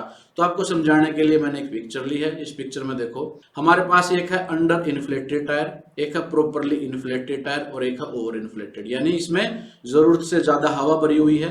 ये बिल्कुल जितनी जरूरत होती है उतनी हवा भरी हुई है, इसलिए इसको प्रॉपरली इन्फ्लेटेड कहा गया। अंडर इन्फ्लेटेड मतलब जिसमें हवा कम भरी हुई है जितनी जरूरत थी। तो आप देख सकते हो अगर टायर में कम हवा होगी तो उसकी शेप इस प्रकार होगी भाई, यानी जो किनारे हैं वो बाहर निकल जाएंगे और बीच में से वो अंदर घुस जाएगा। तो इस केस में क्या है, जो किनारे क्या होंगे वो रोड से टच करके चलेंगे तो हमारे किनारे क्या ज्यादा घिसेंगे। देखो यहाँ पर टायर में दिखा भी रखा है, ये क्या है ज्यादा यहाँ से घिसे हुए हैं दोनों किनारे। जो प्रॉपरली इन्फ्लेटेड होते हैं जिसमें जितनी जरूरत होती है उतनी हवा भरी होती है, वो बराबर मात्रा में घिसते हैं। तो आप देख सकते हो ये क्या जो घिसाव है टायर का वो बराबर है। ओवर इन्फ्लेटेड जो कि क्वेश्चन में भी पूछा गया, ओवर इन्फ्लेटेड में क्या होगा आप देखोगे ये शेप जो है वो कैसे किनारों पर से क्या हो जाएगा गोल हो जाएगा, ये ऐसे राउंड हो जाएगा और जो सेंटर वाला पार्ट है वो क्या रोड पे घिस के चलेगा, सड़क पर घिस के चलेगा और जो सेंटर वाला पार्ट है वो क्या हो जाएगा वोर्न आउट हो जाएगा, वियर हो जाएगा, वो घिस जाएगा। क्योंकि जो सेंटर पोर्शन है जो ज्यादा हवा अगर भरेंगे तो वही टच करके चलेगा, ना कि किनारे, किनारे थोड़े से ऊपर उठ जाएंगे। तो कहां से घिसेगा सेंटर में से, ये आंसर हो जाएगा। तो tyre will wear out at the centre, इस क्वेश्चन का आंसर क्या हो जाएगा ए हो जाएगा। जो टायर है वो केंद्र में से ज्यादा घिसे जाएगा। नेक्स्ट क्वेश्चन हमारा 168, what is the purpose of beads and plies provided in the tyre. Tyre में प्रदान की गई बिड और प्लाई का उद्देश्य क्या है। भाई ये क्वेश्चन को समझाने के लिए मैंने एक डायग्राम लिया है। देखो बिड क्या होती है, देखो ये रहा बिड का तार, तो तार एक्स्ट्रा जिसको ये किस में करता है रिम में अच्छी तरह से फंसा के रखता है टायर को, ये होता है हमारे बिड वायर होती हैं। और प्लाई क्या देखो ये अलग अलग ऐसे प्लाई लगी हुई है, जितना ज्यादा प्लाई होगी उतना ही ज्यादा वो क्या हो जाएगा टायर हमारा मोटा हो जाएगा और उसमें ताकत भी ज्यादा आ जाएगी, स्ट्रेंथ भी ज्यादा आ जाएगी। तो यही पूछाएगा जो बिड है और प्लाई है ये लगाने का उद्देश्य क्या होता है। ऑप्शन आपके पास है provide the strength to the tyre, tyre को ताकत प्रदान करना, बिल्कुल यही इसका आंसर भी हो जाएगा। भाई जितने ज्यादा हम अच्छे से उसमें बिड लगाएंगे अच्छे मटेरियल की और जो प्लाई होगी जितनी ज्यादा होंगे उतनी ही उस टायर की स्ट्रेंथ ज्यादा होगी, ताकत ज्यादा होगी, उतना ही वो टायर क्या होगा मजबूत होगा। तो इस क्वेश्चन का क्या है आंसर ए है, ए पर टिक करेंगे, बाकी ऑप्शन देखने की जरूरत नहीं है। नेक्स्ट क्वेश्चन हमारा 169, what is the function of rim in the wheel construction. पहिए के निर्माण में रिम का कार्य क्या है, यानी कि रिम का प्रयोग क्या है, रिम का उद्देश्य क्या है। देखो रिम ऐसा होता है, सभी ने देखा भी होगा, इसके ऊपर हम क्या करते हैं टायर को फिक्स करते हैं। तो इसका उद्देश्य पूछा गया। ऑप्शन ए है आपके पास सपोर्ट द एक्सल, दूरी का समर्थन करने के लिए, दूरी को सपोर्ट करने के लिए, बिल्कुल भी नहीं, एक्सल में इसका कोई काम नहीं होता, एक्सल को ये सपोर्ट नहीं करता। बी है provide the balancing of the vehicle, वाहन को संतुलन प्रदान करता है, जी नहीं। Hold the tyre in the correct position, tyre को सही स्थिति में रखता है, बिल्कुल यही इस क्वेश्चन का आंसर भी है। जो रिम होता है इसका काम क्या होता है टायर को एक करेक्ट पोजीशन में जो उसकी सही स्थिति है उसमें बनाए रखता है, उसमें होल्ड करके रखता है, पकड़ के रखता है। तो इस क्वेश्चन का आंसर क्या हो जाएगा सी हो जाएगा, सी पर हम टिक करेंगे। डिस्ट्रीब्यूट द लोड इक्वली, बार को समान रूप से वितरित करता है, ये भी आंसर नहीं है। तो इसका आंसर बेस्ट जो आंसर है यही रहेगा, hold the tyre in the correct position, tyre को सही स्थिति में बनाए वो रखता है। तो इस पे सी पे हम टिक कर। तो मेरे प्यारे साथियों उम्मीद करता हूं आप लोगों को क्वेश्चन अच्छे से समझ में आ रहे हैं। मैं क्वेश्चनों को समझाने के लिए प्रत्येक क्वेश्चन में कोई ना कोई फिगर या जो भी एक्सप्लेन करने के लिए एक्स्ट्रा मटेरियल की जरूरत होती है वो लेके आपको समझाता हूं, ताकि क्वेश्चन आपको अच्छे से याद हो जाए, आपको रटने की जरूरत ना पड़े। तो अगर आप लोगों को सारे क्वेश्चन अच्छे से समझ में आ रहे हैं, वीडियो पसंद आ रही है, तो प्लीज वीडियो को लाइक जरूर कर दे। लाइक करने में कंजूसी ना करें, आपके लाइक से ही हमारे मेहनत को एक रिवार्ड मिलता है, उसको मेहनत का फल मिलता है। तो प्लीज लाइक जरूर कर दे और अपने दूसरे साथियों के साथ भी वीडियोज को ज्यादा से ज्यादा शेयर करें। अब करते हैं हमारा next question, question number 170, what is the purpose of spokes provided in the wheel. पहिए में प्रदान किए गए, यहाँ रेडियस की जगह स्पोक आएगा, क्या आएगा स्पोक्स आएगा, और स्पोक्स को हम छड़ भी कह सकते हैं। भाई जो मटेरियल की छड़ होती हैं, ये देखो मैंने समझाने के लिए ये लगा रखी है, ये जो ये क्या है छड़ लगाई हुई है, इनको स्पोक्स बोलते हैं। तो इनका उद्देश्य क्या है ये पूछा गया है। ऑप्शन आपके पास है provide the accurate round of the rim, rim का स्टिक राउंड प्रदान करता है, रिम को राउंड रखता है। बी है distribute the pre load evenly, जो लोड होता है उसको समान रूप से वितरण करता है। सी है provide the directional stability of the vehicle, वाहन को की दिशा को स्थिरता प्रदान करता है, और डी है support the chassis frame of the vehicle, वाहन के चेसिस ढांचे का समर्थन करता है। तो जो स्पोक होते हैं हमारे व्हील में जो प्रोवाइड किए जाते हैं वो क्या होते हैं, spokes connect the hub of the wheel to its rim. भाई रिम को और व्हील का जो हब होता है उसको कनेक्ट करते हैं। देखो ये क्या हमारा हब है, और इस हब को रिम से कनेक्ट करने का काम कौन करता है, ये स्पोक्स करते हैं। भाई इनको हम छड़ भी कह सकते हैं। Providing structural support and ensuring the wheel rim remain round and stable. तो ये क्या इंश्योर करते हैं भाई, जो रिम है वो बिल्कुल राउंड रहे, स्टेबल रहे। ये नहीं है कि गड्ढे आने से या जो व्हीकल उसका लोड गिरने से रिम क्या हो जाए, मुड़ जाए, इसमें टूट फूट हो जाए, ये मुड़ तुड़ जाए, उससे बचाने के लिए इनका स्पोक्स का प्रयोग किया जाता है स्टेबल रखने के लिए। तो इस क्वेश्चन का आंसर क्या हो जाएगा, provide the accurate round of the rim. जो भाई रिम को बिल्कुल एक्यूरेटली राउंड रखने के लिए इनका प्रयोग किया जाता है, ताकि ये जो रिम है लोड आने से या गड्ढे आने से इसकी जो स्ट्रक्चर है, जो इसकी राउंडनेस है वो खराब ना हो जाए, इसलिए स्पोक्स का प्रयोग किया जाता है गुड़ाई प्रदान करने के लिए। तो इस क्वेश्चन का आंसर क्या होगा, ए पर हम टिक करेंगे। नेक्स्ट क्वेश्चन हमारा 171, where the tyre pressure sensor secured in the wheel assembly. Tyre का प्रेशर सेंसर पहिए की असेंबली में कहां सुरक्षित होता है या कहां पर लगाया जाता है। पिछली वीडियोस में हमने क्वेश्चन किया था, ये ऐसे पिक्चर दी गई थी, इस पिक्चर को देख के बताना आपने ये क्या था। तो ऐसे क्या लगा हुआ था, यहाँ पर प्रेशर सेंसर लगा हुआ था, टायर के अंदर इसको लगाया जाता है। ये क्या करता है, अगर टायर के अंदर जो हवा है उसके प्रेशर में कोई कम या ज्यादा होता है तो ये सेंस करके उसको ड्राइवर के मॉनिटर पर दर्शा देता है, भाई आपके टायर का जो प्रेशर है वो कम या ज्यादा हो गया है एक प्रिस्क्राइब्ड लिमिट से। तो उसके लिए प्रेशर सेंसर का प्रयोग किया जाता है। अब इस क्वेश्चन में पूछा गया उसको लगाते कहाँ हैं। भाई लगाने के लिए आप देख सकते हो जो प्रेशर सेंसर है, ये जो डायग्राम मैंने आपको समझाने के लिए ही लिया है, क्वेश्चन में नहीं मिलेगा। तो आप देख रहे हो जो आपका ये है हमारी वाल होती है जहां से हवा भरी जाती है, उसी से अटैच करते हैं इसको, ये प्रेशर सेंसर को ऐसे अटैच किया जाता है। अब ऑप्शन देख लेते हैं। ए ऑप्शन है secured in the wheel hub, पहिए के हब में सुरक्षित होता है, जी नहीं, हब में नहीं लगाते इसको। बी है secured in the tyre outer as, tyre के बाहरी किनारे में इसको लगाया जाता है, जी नहीं। बोल्टेड टू द मेटल वाल, धातु की वाल पर बोल्ट किया जाता है, जोड़ा जाता है, बिल्कुल यही आंसर हो जाएगा। इस क्वेश्चन का आंसर क्या है भाई, सी पर हम टिक करेंगे। आप देख भी सकते हो जो प्रेशर सेंसर किसके साथ बोल्टेड किया गया, किसके साथ जोड़ा गया है, जो ये मेटल की वाल है जहां से हम हवा डालते हैं टायर की। तो ये क्वेश्चन का आंसर हो जाएगा। Bolted to the rim centre, ये भी आंसर नहीं होगा, सी पर टिक करेंगे इस क्वेश्चन के लिए।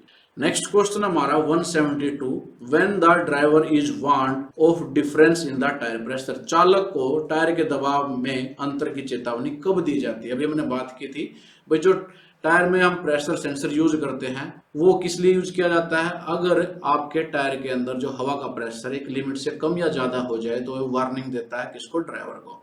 तो वो कब देता है, इस क्वेश्चन में पूछा गया है भाई कितना टायर में डिफरेंस, जो प्रेशर में डिफरेंस है वो कितना हो जाएगा तब वो वार्निंग बेचेगा या सेंस करके उसको ड्राइवर को वो चेतावनी देगा। तो ऑप्शन आपके पास है difference in the pressure exceed 30%, भाई जो दबाव का अंतर 30% से अधिक हो जाए। बी ऑप्शन है difference in the pressure more than 10%, भाई दबाव का जो अंतर है वो 10% से ज्यादा हो जाए। सी है difference in the pressure more than 20%, जो दबाव का अंतर है वो 20% से ज्यादा हो जाए। और डी है difference in the pressure exceed 40%, भाई दबाव का अंतर क्या है 40 जो परसेंट है उससे ज्यादा हो जाए। तो आपने ये डायरेक्टली याद रखना भाई, जो प्रेशर सेंसर होता है टायर प्रेशर में चेतावनी कब देता है, जब उसका प्रेशर एक्सीड हो जाता है 30% से। भाई जो दबाव का अंतर है कितना हो जाए, 30% से अधिक हो जाए, 30% से ज्यादा हो जाए, तो वो वार्निंग चेतावनी भेज देगा, चेतावनी देगा। तो इसको आंसर क्या हो जाएगा, ये हो जाएगा, आपने याद रखना है। नेक्स्ट क्वेश्चन है 173, what will be the effect of negative camber excessive in the wheel alignment, पहिए के संरक्षण में अधिशेष नकारात्मक कैम्बर का प्रभाव क्या होता है। क्वेश्चन में ये पूछा गया है भाई अगर जो नेगेटिव कैम्बर, देखो कैम्बर जो एंगल होता है पॉजिटिव भी हो सकता है नेगेटिव भी हो सकता है, तो अगर नेगेटिव कैम्बर एंगल ज्यादा हो जाए व्हील अलाइनमेंट में उसका प्रभाव क्या होगा। ऑप्शन है आपके पास outer edge of the tyre wear out faster, जो टायर के बाहरी किनारे वो जल्दी घिस जाएंगे। बी है centre of the tyre wear out faster, tyre का जो केंद्र है वो जल्दी घिसेगा। सी है inner edge of the tyre wear out faster, tyre का जो आंतरिक किनारा है, जो अंदर वाला किनारा वो जल्दी घिसेगा। डी है crack developed in the tyre trade, tyre trade में दरारें विकसित हो जाएंगी, जो टायर का ट्रेड होता है, जो गुड्डी होती है उसमें दरारें विकसित हो जाएंगी। तो समझ लीजिए, देखो भाई मैंने समझाने के लिए एक पिक्चर ली है, ये है पॉजिटिव कैम्बर, ये है नेगेटिव कैम्बर। पॉजिटिव कैम्बर में हमारे जो व्हील हैं वो इस प्रकार से दिखाएंगे, हमारे व्हील ऐसे हो जाएंगे। अगर सामने से देखोगे तो जो ऊपर वाला सिरा है यहाँ से ये डिस्टेंस ज्यादा है और यहाँ नीचे वाला डिस्टेंस क्या है, कम है। और नेगेटिव कैम्बर में क्या है, जो ऊपर वाला डिस्टेंस है ये कम हो जाएगा और जो नीचे वाला डिस्टेंस है ये ज्यादा हो जाएगा। यानी ऐसे नेगेटिव कैम्बर है और पॉजिटिव कैम्बर में ऐसे हो जाएगा, ऊपर से ज्यादा डिफरेंस आ जाएगा, डिस्टेंस जो ज्यादा हो जाएगा टायर के दोनों किनारों के बीच में। तो पूछा गया जो नेगेटिव कैम्बर ज्यादा हो जाएगा, भाई ये है नेगेटिव कैम्बर, नेगेटिव कैम्बर ज्यादा हो जाएगा तो ये जो गोलाई है ऐसे ऐसे वाली, यानी कि जो इनर एज है, अंदर वाले जो किनारे हैं ये किसके टच में है, रोड के टच में है। और जो बाहर वाले किनारे हैं वो क्या, ऊपर उठे हुए हैं। तो घिसेंगे कौन से, जो सड़क के टच में होंगे, रोड के टच में होंगे। तो कौन से हैं, इनर वाले किनारे। जो अंदर वाले किनारे वो ज्यादा टच में सड़क के, तो घिसेंगे भी यही। तो यही आंसर भी हो जाए क्वेश्चन का। Inner edge of the tyre wear out faster, tyre के जो आंतरिक किनारे हैं वो जल्दी घिसे जाएंगे। इस क्वेश्चन का आंसर क्या हो जाएगा, सी हो जाएगा। सी पर टिक करेंगे। अगर पॉजिटिव कैम्बर की बात करते तो पॉजिटिव कैम्बर में क्या, जो बाहर वाले सिरे हैं वो किसके टच में है, सड़क के टच में है। तो पॉजिटिव कैम्बर ज्यादा हो जाएगा तो बाहर वाले जो बाहरी किनारे हैं वो ज्यादा घिसेंगे, नेगेटिव में अंदर वाले। तो यही क्वेश्चन पूछा गया था, जो नेगेटिव कैम्बर है ज्यादा हो तो क्या होगा, जो इनर एज है टायर के वो जल्दी घिसेंगे। नेक्स्ट क्वेश्चन है 174, what is the disadvantage of excessive positive camber in the wheel alignment. अब यहाँ पर वही पूछ लिया भाई, अगर पॉजिटिव कैम्बर ज्यादा हो जाए तो उसका डिसएडवांटेज क्या होगा। तो आपने अभी क्वेश्चन में किया था, अगर जो पॉजिटिव कैम्बर है ज्यादा हो जाए तो जो बाहर वाले सिरे हैं, देखो भाई जो बाहरी सिरे हैं वो किसके टच में है, ऐसे सड़क के टच में है, रन करते हुए ये ज्यादा टच में आएंगे। और जो इनर वाले अंदर वाले आंतरिक सिरे हैं वो ऊपर उठे हुए, तो घिसेंगे कौन से, बाहर वाले सिरे ज्यादा घिस जाएंगे, यही डिसएडवांटेज है। तो tyre outer as will wear out faster, tyre के बाहरी किनारे तेजी से घिस जाएंगे। इस क्वेश्चन का आंसर क्या हो जाएगा, ये हो जाएगा। बाकी ऑप्शन देखने की जरूरत ही नहीं रही। पॉजिटिव कैम्बर है ज्यादा है तो क्या होगा, आउटर एज ज्यादा घिसेंगे। अगर नेगेटिव कैम्बर ज्यादा है तो इनर एज जो अंदर वाले सिरे वो ज्यादा घिसेंगे। दोनों क्वेश्चन आपने याद रखने, और मैंने पिक्चर की मदद से आपको अच्छे से समझा भी दिया। ये पिक्चर अपने माइंड में रखना कि भाई जब पॉजिटिव कैम्बर होता है तो ऊपर वाला डिस्टेंस हमारा ज्यादा हो जाता है बजाय नीचे वाले सिरों के, और नेगेटिव कैम्बर में जो टायर के सिरे हैं ऊपर वाले सिरे उनका डिस्टेंस कम हो जाता है और नीचे वाला का जो नीचे वाले सिरे हैं उनका ज्यादा हो जाता है। तो उससे रिलेट कर लेना कौन से किनारे ज्यादा घिसेंगे। नेक्स्ट क्वेश्चन हमारा 175, how to rectify the defect of noise in the hydraulic steering. Hydraulic steering में शोर के दोष को कैसे ठीक करें। भाई जो हाइड्रोलिक स्टीयरिंग होता है इसमें हम फ्लूइड यूज करते हैं। हाइड्रोलिक का मतलब ही क्या होता है, जो भी सिस्टम हाइड्रोलिक जिसके आगे लिखा होगा उसमें क्या यूज करते हैं, फ्लूइड यूज करते हैं कोई भी। तो यहाँ पूछा गया है अगर हाइड्रोलिक स्टीयरिंग सिस्टम है और उसमें नॉइस है, आवाज है, तो कैसे उस डिफेक्ट को हम रेक्टिफाई करेंगे, उसको कैसे ठीक करेंगे। ऑप्शन ए आपके पास replace with the new fluid, उसमें जो फ्लूइड है रिप्लेस कर देंगे, भर देंगे नया। जी नहीं, फ्लूइड चेंज करने की जरूरत नहीं, फ्लूइड की वजह से नॉइस नहीं आ रही है। B a fill fluid to the correct level and bleed the system, बिल्कुल ये क्वेश्चन का आंसर है भाई। तरल को सही सतह तक भरे और सिस्टम से हवा निकाल दें, बी इस क्वेश्चन का आंसर है। बी पर टिक करेंगे। ये क्वेश्चन मैंने पीछे वीडियो में बताया भी था। एक ब्लीडिंग होती है, ब्लीडिंग का मतलब होता है अगर आपके सिस्टम में जो हाइड्रोलिक सिस्टम है स्पेशली उसमें हवा रह जाए तो वो सिस्टम में क्या है, नॉइस पैदा होगी, आवाज पैदा हो जाएगी। तो एक ब्लीडिंग प्रोसेस होती है। इस ब्लीडिंग में हम क्या करते हैं, जो एयर ट्रैप हो चुकी है हाइड्रोलिक सिस्टम में या कोई भी सिस्टम, चाहे स्टीयरिंग सिस्टम है कोई ब्रेकिंग सिस्टम है, अगर उसमें एयर ट्रैप हो चुकी है तो उसकी ब्लीडिंग हम करते हैं, उस हवा को हम बाहर निकालते हैं। तो उसको बाहर निकालते तो उसमें नॉइस नहीं आएगी। यहाँ भी यही पूछा गया है, अगर आपके स्टीयरिंग में नॉइस आती है, आवाज आती है, तो उसको ठीक कैसे करेंगे, क्या करेंगे हम। एक तो भाई अगर उसमें फ्लूइड का जो लेवल है वो सही नहीं है, ज्यादा फ्लूइड भी ठीक नहीं है, कम फ्लूइड भी ठीक नहीं है, तो उस लेवल को हम ठीक करेंगे, करेक्ट लेवल तक उसको फिल कर देंगे, भर देंगे। और अगर उसमें एयर कहीं ट्रैप हो चुकी है तो उसकी ब्लीड कर देंगे, उस एयर को हम बाहर निकाल देंगे। ये इस क्वेश्चन का आंसर भी था। बाकी दो ऑप्शन देखने की जरूरत नहीं है। नेक्स्ट क्वेश्चन है 176, what is the cause of noise in the steering. Steering में शोर का कारण क्या है। अब पिछले वाले क्वेश्चन को घुमा के पूछा गया, भाई अगर आपके स्टीयरिंग में नॉइस आ रही है, आवाज आ रही है, तो उसका क्या कारण होगा। तो वही कारण है presence of air in the fluid, भाई तरल पदार्थ में हवा की उपस्थिति इसका कारण हो जाएगा। तो बी पर टिक करेंगे। बाकी ऑप्शन देखने की जरूरत नहीं रही है। कोई भी हाइड्रोलिक सिस्टम अगर उसमें नॉइस है तो इसका मतलब है आपके फ्लूइड में एयर की प्रेजेंस है, हवा वहां उपस्थित है, उसका निकालना पड़ेगा। और निकालने के लिए जो प्रोसेस होती है उसको हम ब्लीडिंग बोलते हैं। अगर क्वेश्चन में ऐसे आ जाए हम भाई नॉइस को दूर करने के लिए कौन सी प्रोसेस करेंगे, तो अगर ऑप्शन में वहां ब्लीडिंग दिया होगा तो हम क्या करेंगे, उसमें ब्लीडिंग प्रोसेस करेंगे। तो इस क्वेश्चन का आंसर क्या है, बी है, बी पर टिक करेंगे। नेक्स्ट क्वेश्चन हमारा 177, why vibration damper are not used inside the helical spring. जो हेलिकल स्प्रिंग होते हैं उसके अंदर डैम्पर का उपयोग क्यों नहीं किया जाता। जो हेलिकल स्प्रिंग है हमने देखे भी थे पिछली वीडियो में, इस प्रकार से उनकी शेप होती है, इसके अंदर हम डैम्पर का प्रयोग क्यों नहीं करते। ऑप्शन ए है possibility of stuck in one position, भाई ऐसा संभव हो सकता है कि वो एक पोजीशन पर फंस जाए, जी नहीं। नॉट इकोनॉमिकल, आर्थिक रूप से लाभकारी नहीं है, जी नहीं, इसमें कोई एक्स्ट्रा खर्च नहीं आता, इकोनॉमिकल फैक्टर नहीं होगा। Fitting and removing time consuming, yes ये क्वेश्चन का आंसर हो सकता है और ये क्वेश्चन का आंसर है भी, सी पर टिक करेंगे। भाई जो हमारा हेलिकल स्प्रिंग होता है उसके अंदर जो वाइब्रेशन डैम्पर है उसको फिट करना और उसको रिमूव करना वो बहुत ज्यादा टाइम कंज्यूमिंग, उसमें ज्यादा समय लगता है, इसलिए हम इसमें यूज नहीं करते। तो इस क्वेश्चन का आंसर क्या हो जाएगा, सी पर टिक करें। No effect on the load carrying capacity, load उठाने की क्षमता पर कोई प्रभाव नहीं होता, ये इलॉजिकल ऑप्शन है। सीधा इसका आंसर क्या हो जाएगा, fitting and removing of the vibration damper inside the helical spring is time consuming. Vibration damper है हेलिकल स्प्रिंग में डालना और उसको निकालना बहुत टाइम कंज्यूमिंग होता है, इसलिए हम यूज नहीं करते। नेक्स्ट क्वेश्चन है 178, what is the impact of the large scrub radius. बड़े स्कर्व रेडियस का प्रभाव क्या होगा। भाई अगर आपका स्कर्व रेडियस ज्यादा है तो उसका क्या प्रभाव होगा। तो सबसे पहले समझते हैं स्कर्व रेडियस क्या होता है, फिर क्वेश्चन समझ में आएगा। देखो स्कर्व रेडियस क्या होता है, तीन तरह के रेडियस दिखाए गए हैं। ये हमारा पॉजिटिव स्कर्व रेडियस, ये यहाँ पर जीरो स्कर्व रेडियस और ये है नेगेटिव स्कर्व रेडियस। होता क्या है, scrub radius is the distance in the front view between the kingpin axis and the center of the contact patch of the wheel where both would theoretically touch the road। भाई ये क्या होता है, ये हमारा जो व्हील है, wheel का जो टच करता है जो पॉइंट, उसका सेंटर पॉइंट, और जो किंग पिन है उसकी एक्सिस जो है वो कहाँ टच करती है इस लाइन को, उसके हिसाब से ये बनता है हमारा पॉजिटिव स्कर्व रेडियस, जीरो स्कर्व रेडियस और नेगेटिव स्कर्व रेडियस। तो आप देख सकते हो पॉजिटिव में क्या होगा, जहां टच किया उससे आगे जाके इन दोनों लाइनों ने इंटरसेक्ट किया है, यानी कि ऐसे हमारा ये डिस्टेंस ऐसे बन जाता है। भाई ये आपको जूम करके दिखाया गया है।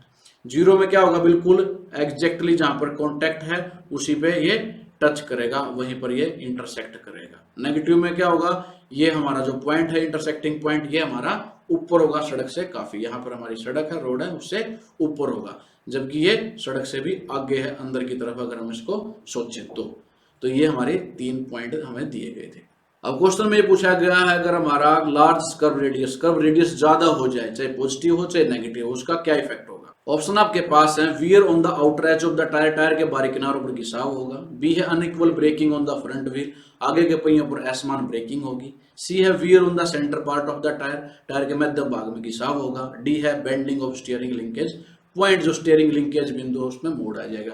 भाई अगर लार्ज स्कर्व रेडियस है तो उसका इफेक्ट क्या होता है, unequal braking on the front wheel, जो फ्रंट व्हील है उनमें ब्रेकिंग बराबर नहीं होती, अनइक्वल होती है। हमारे दो व्हील होते हैं, या अगर सिंगल व्हील की भी बात करें तो जो फ्रंट व्हील होगा उसमें अगर लार्ज स्कर्व रेडियस है तो ब्रेकिंग है बराबर नहीं होगी, असमान होगी, अनइक्वल होगी। ये क्वेश्चन का आंसर है, बी पर हम टिक करेंगे। लार्ज स्कर्व रेडियस का जो इंपैक्ट है वो क्या होगा, unequal braking on the front wheel. Next question है 179, what will be the effect of negative scrub radius. जो नकारात्मक स्कर्व रेडियस उसका प्रभाव क्या होगा। अब इसमें डायरेक्टली नेगेटिव स्कर्व रेडियस के बारे में पूछा गया है। तो नेगेटिव स्कर्व रेडियस में क्या था, जो इंटरसेक्शन था वो क्या था, हमारा सड़क से रोड से ऊपर की तरफ था। तो इसकी वजह से क्या होगा, ऑप्शन आपके पास है, wheel is caused to toe out, पहिया का टो आउट हो जाएगा। Wheel is kept in the straight position, पहिया सीधी स्थिति में रखा जाएगा। सी है tyre centre portion wear out, जो टायर का सेंटर पोर्शन है वो ज्यादा घिस जाएगा। और डी है wheel is cause to be toe in, पहिया का टो इन हो जाएगा। तो सबसे पहले इस क्वेश्चन में टो इन और टो आउट में समझा देता हूं, क्योंकि इस क्वेश्चन का जो आंसर है वो है डी। भाई याद रखना भाई, जो अगर नेगेटिव स्कर्व रेडियस है तो जो व्हील है वो क्या हो जाएगा, टो इन हो जाएगा, पहिया का टो इन होने के लिए मजबूर हो जाएगा।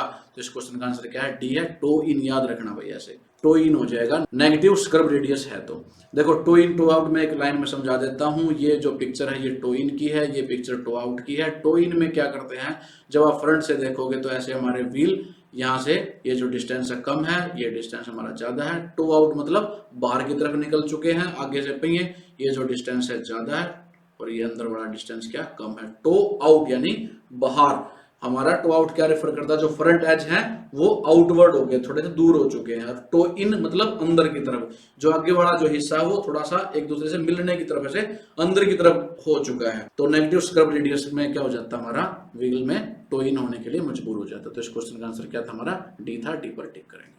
नेक्स्ट और आज की वीडियो का आखिरी क्वेश्चन है, question number 180। What causes the abnormal tyre wear, tyre slip and poor steering stability. भाई असमान्य टायर घिसाव, यानी जो टायर का घिसाव असमान्य बराबर नहीं है, टायर में फिसलन है, और जो स्टीयरिंग स्थिरता है, स्टेबिलिटी नहीं है, खराब स्टीयरिंग स्थिरता है, उनके तीनों के क्या कारण हो सकते हैं। ऑप्शन क्या है आपके पास, incorrect, toe in and toe out. ये क्वेश्चन का आंसर भी है भाई। आंसर जानने के लिए पिक्चर दोबारा ली है। अगर आपका टो इन और टो आउट क्या है, इनकरेक्ट है, अनुचित है, गलत है, पर जो एक्चुअल उसकी वैल्यू होनी चाहिए वो नहीं है, तो उसकी वजह से क्या होगा, हमारा टायर का वियर अबनॉर्मल होगा, टायर का घिसाव बराबर नहीं रहेगा, टायर स्लिप भी करेगा, और जो स्टीयरिंग स्टेबिलिटी है वो पुअर हो जाएगी, यानी कि मजबूती से पकड़ना पड़ेगा आपको टायर को, उसकी स्टेबिलिटी बहुत कम हो जाएगी। तो जो टो इन और टो आउट की वैल्यू अगर गलत है तो उस केस में ये सारे डिफेक्ट हो सकते हैं। तो इस क्वेश्चन का आंसर क्या हो जाएगा, ए हो जाएगा। ए पर टिक करेंगे, बाकी ऑप्शन देखने की जरूरत नहीं रहेगी। तो मेरे प्यारे साथियों, ये थे हमारे आज की वीडियो के अंदर इंपॉर्टेंट क्वेश्चन। उम्मीद करता हूं आपको सारे क्वेश्चन अच्छे से समझ में आए होंगे। अगर आपको वीडियो अच्छी लगी तो वीडियो को लाइक करें, कमेंट करके बताएं आपको वीडियो कैसी लगी, और अपने दूसरे साथियों के साथ भी वीडियोस को जरूर से जरूर शेयर करें। तो धन्यवाद आप सभी का वीडियो देखने के लिए। जल्द ही मिलेंगे अपनी नेक्स्ट वीडियो में, तब तक के लिए जय हिंद, जय भारत।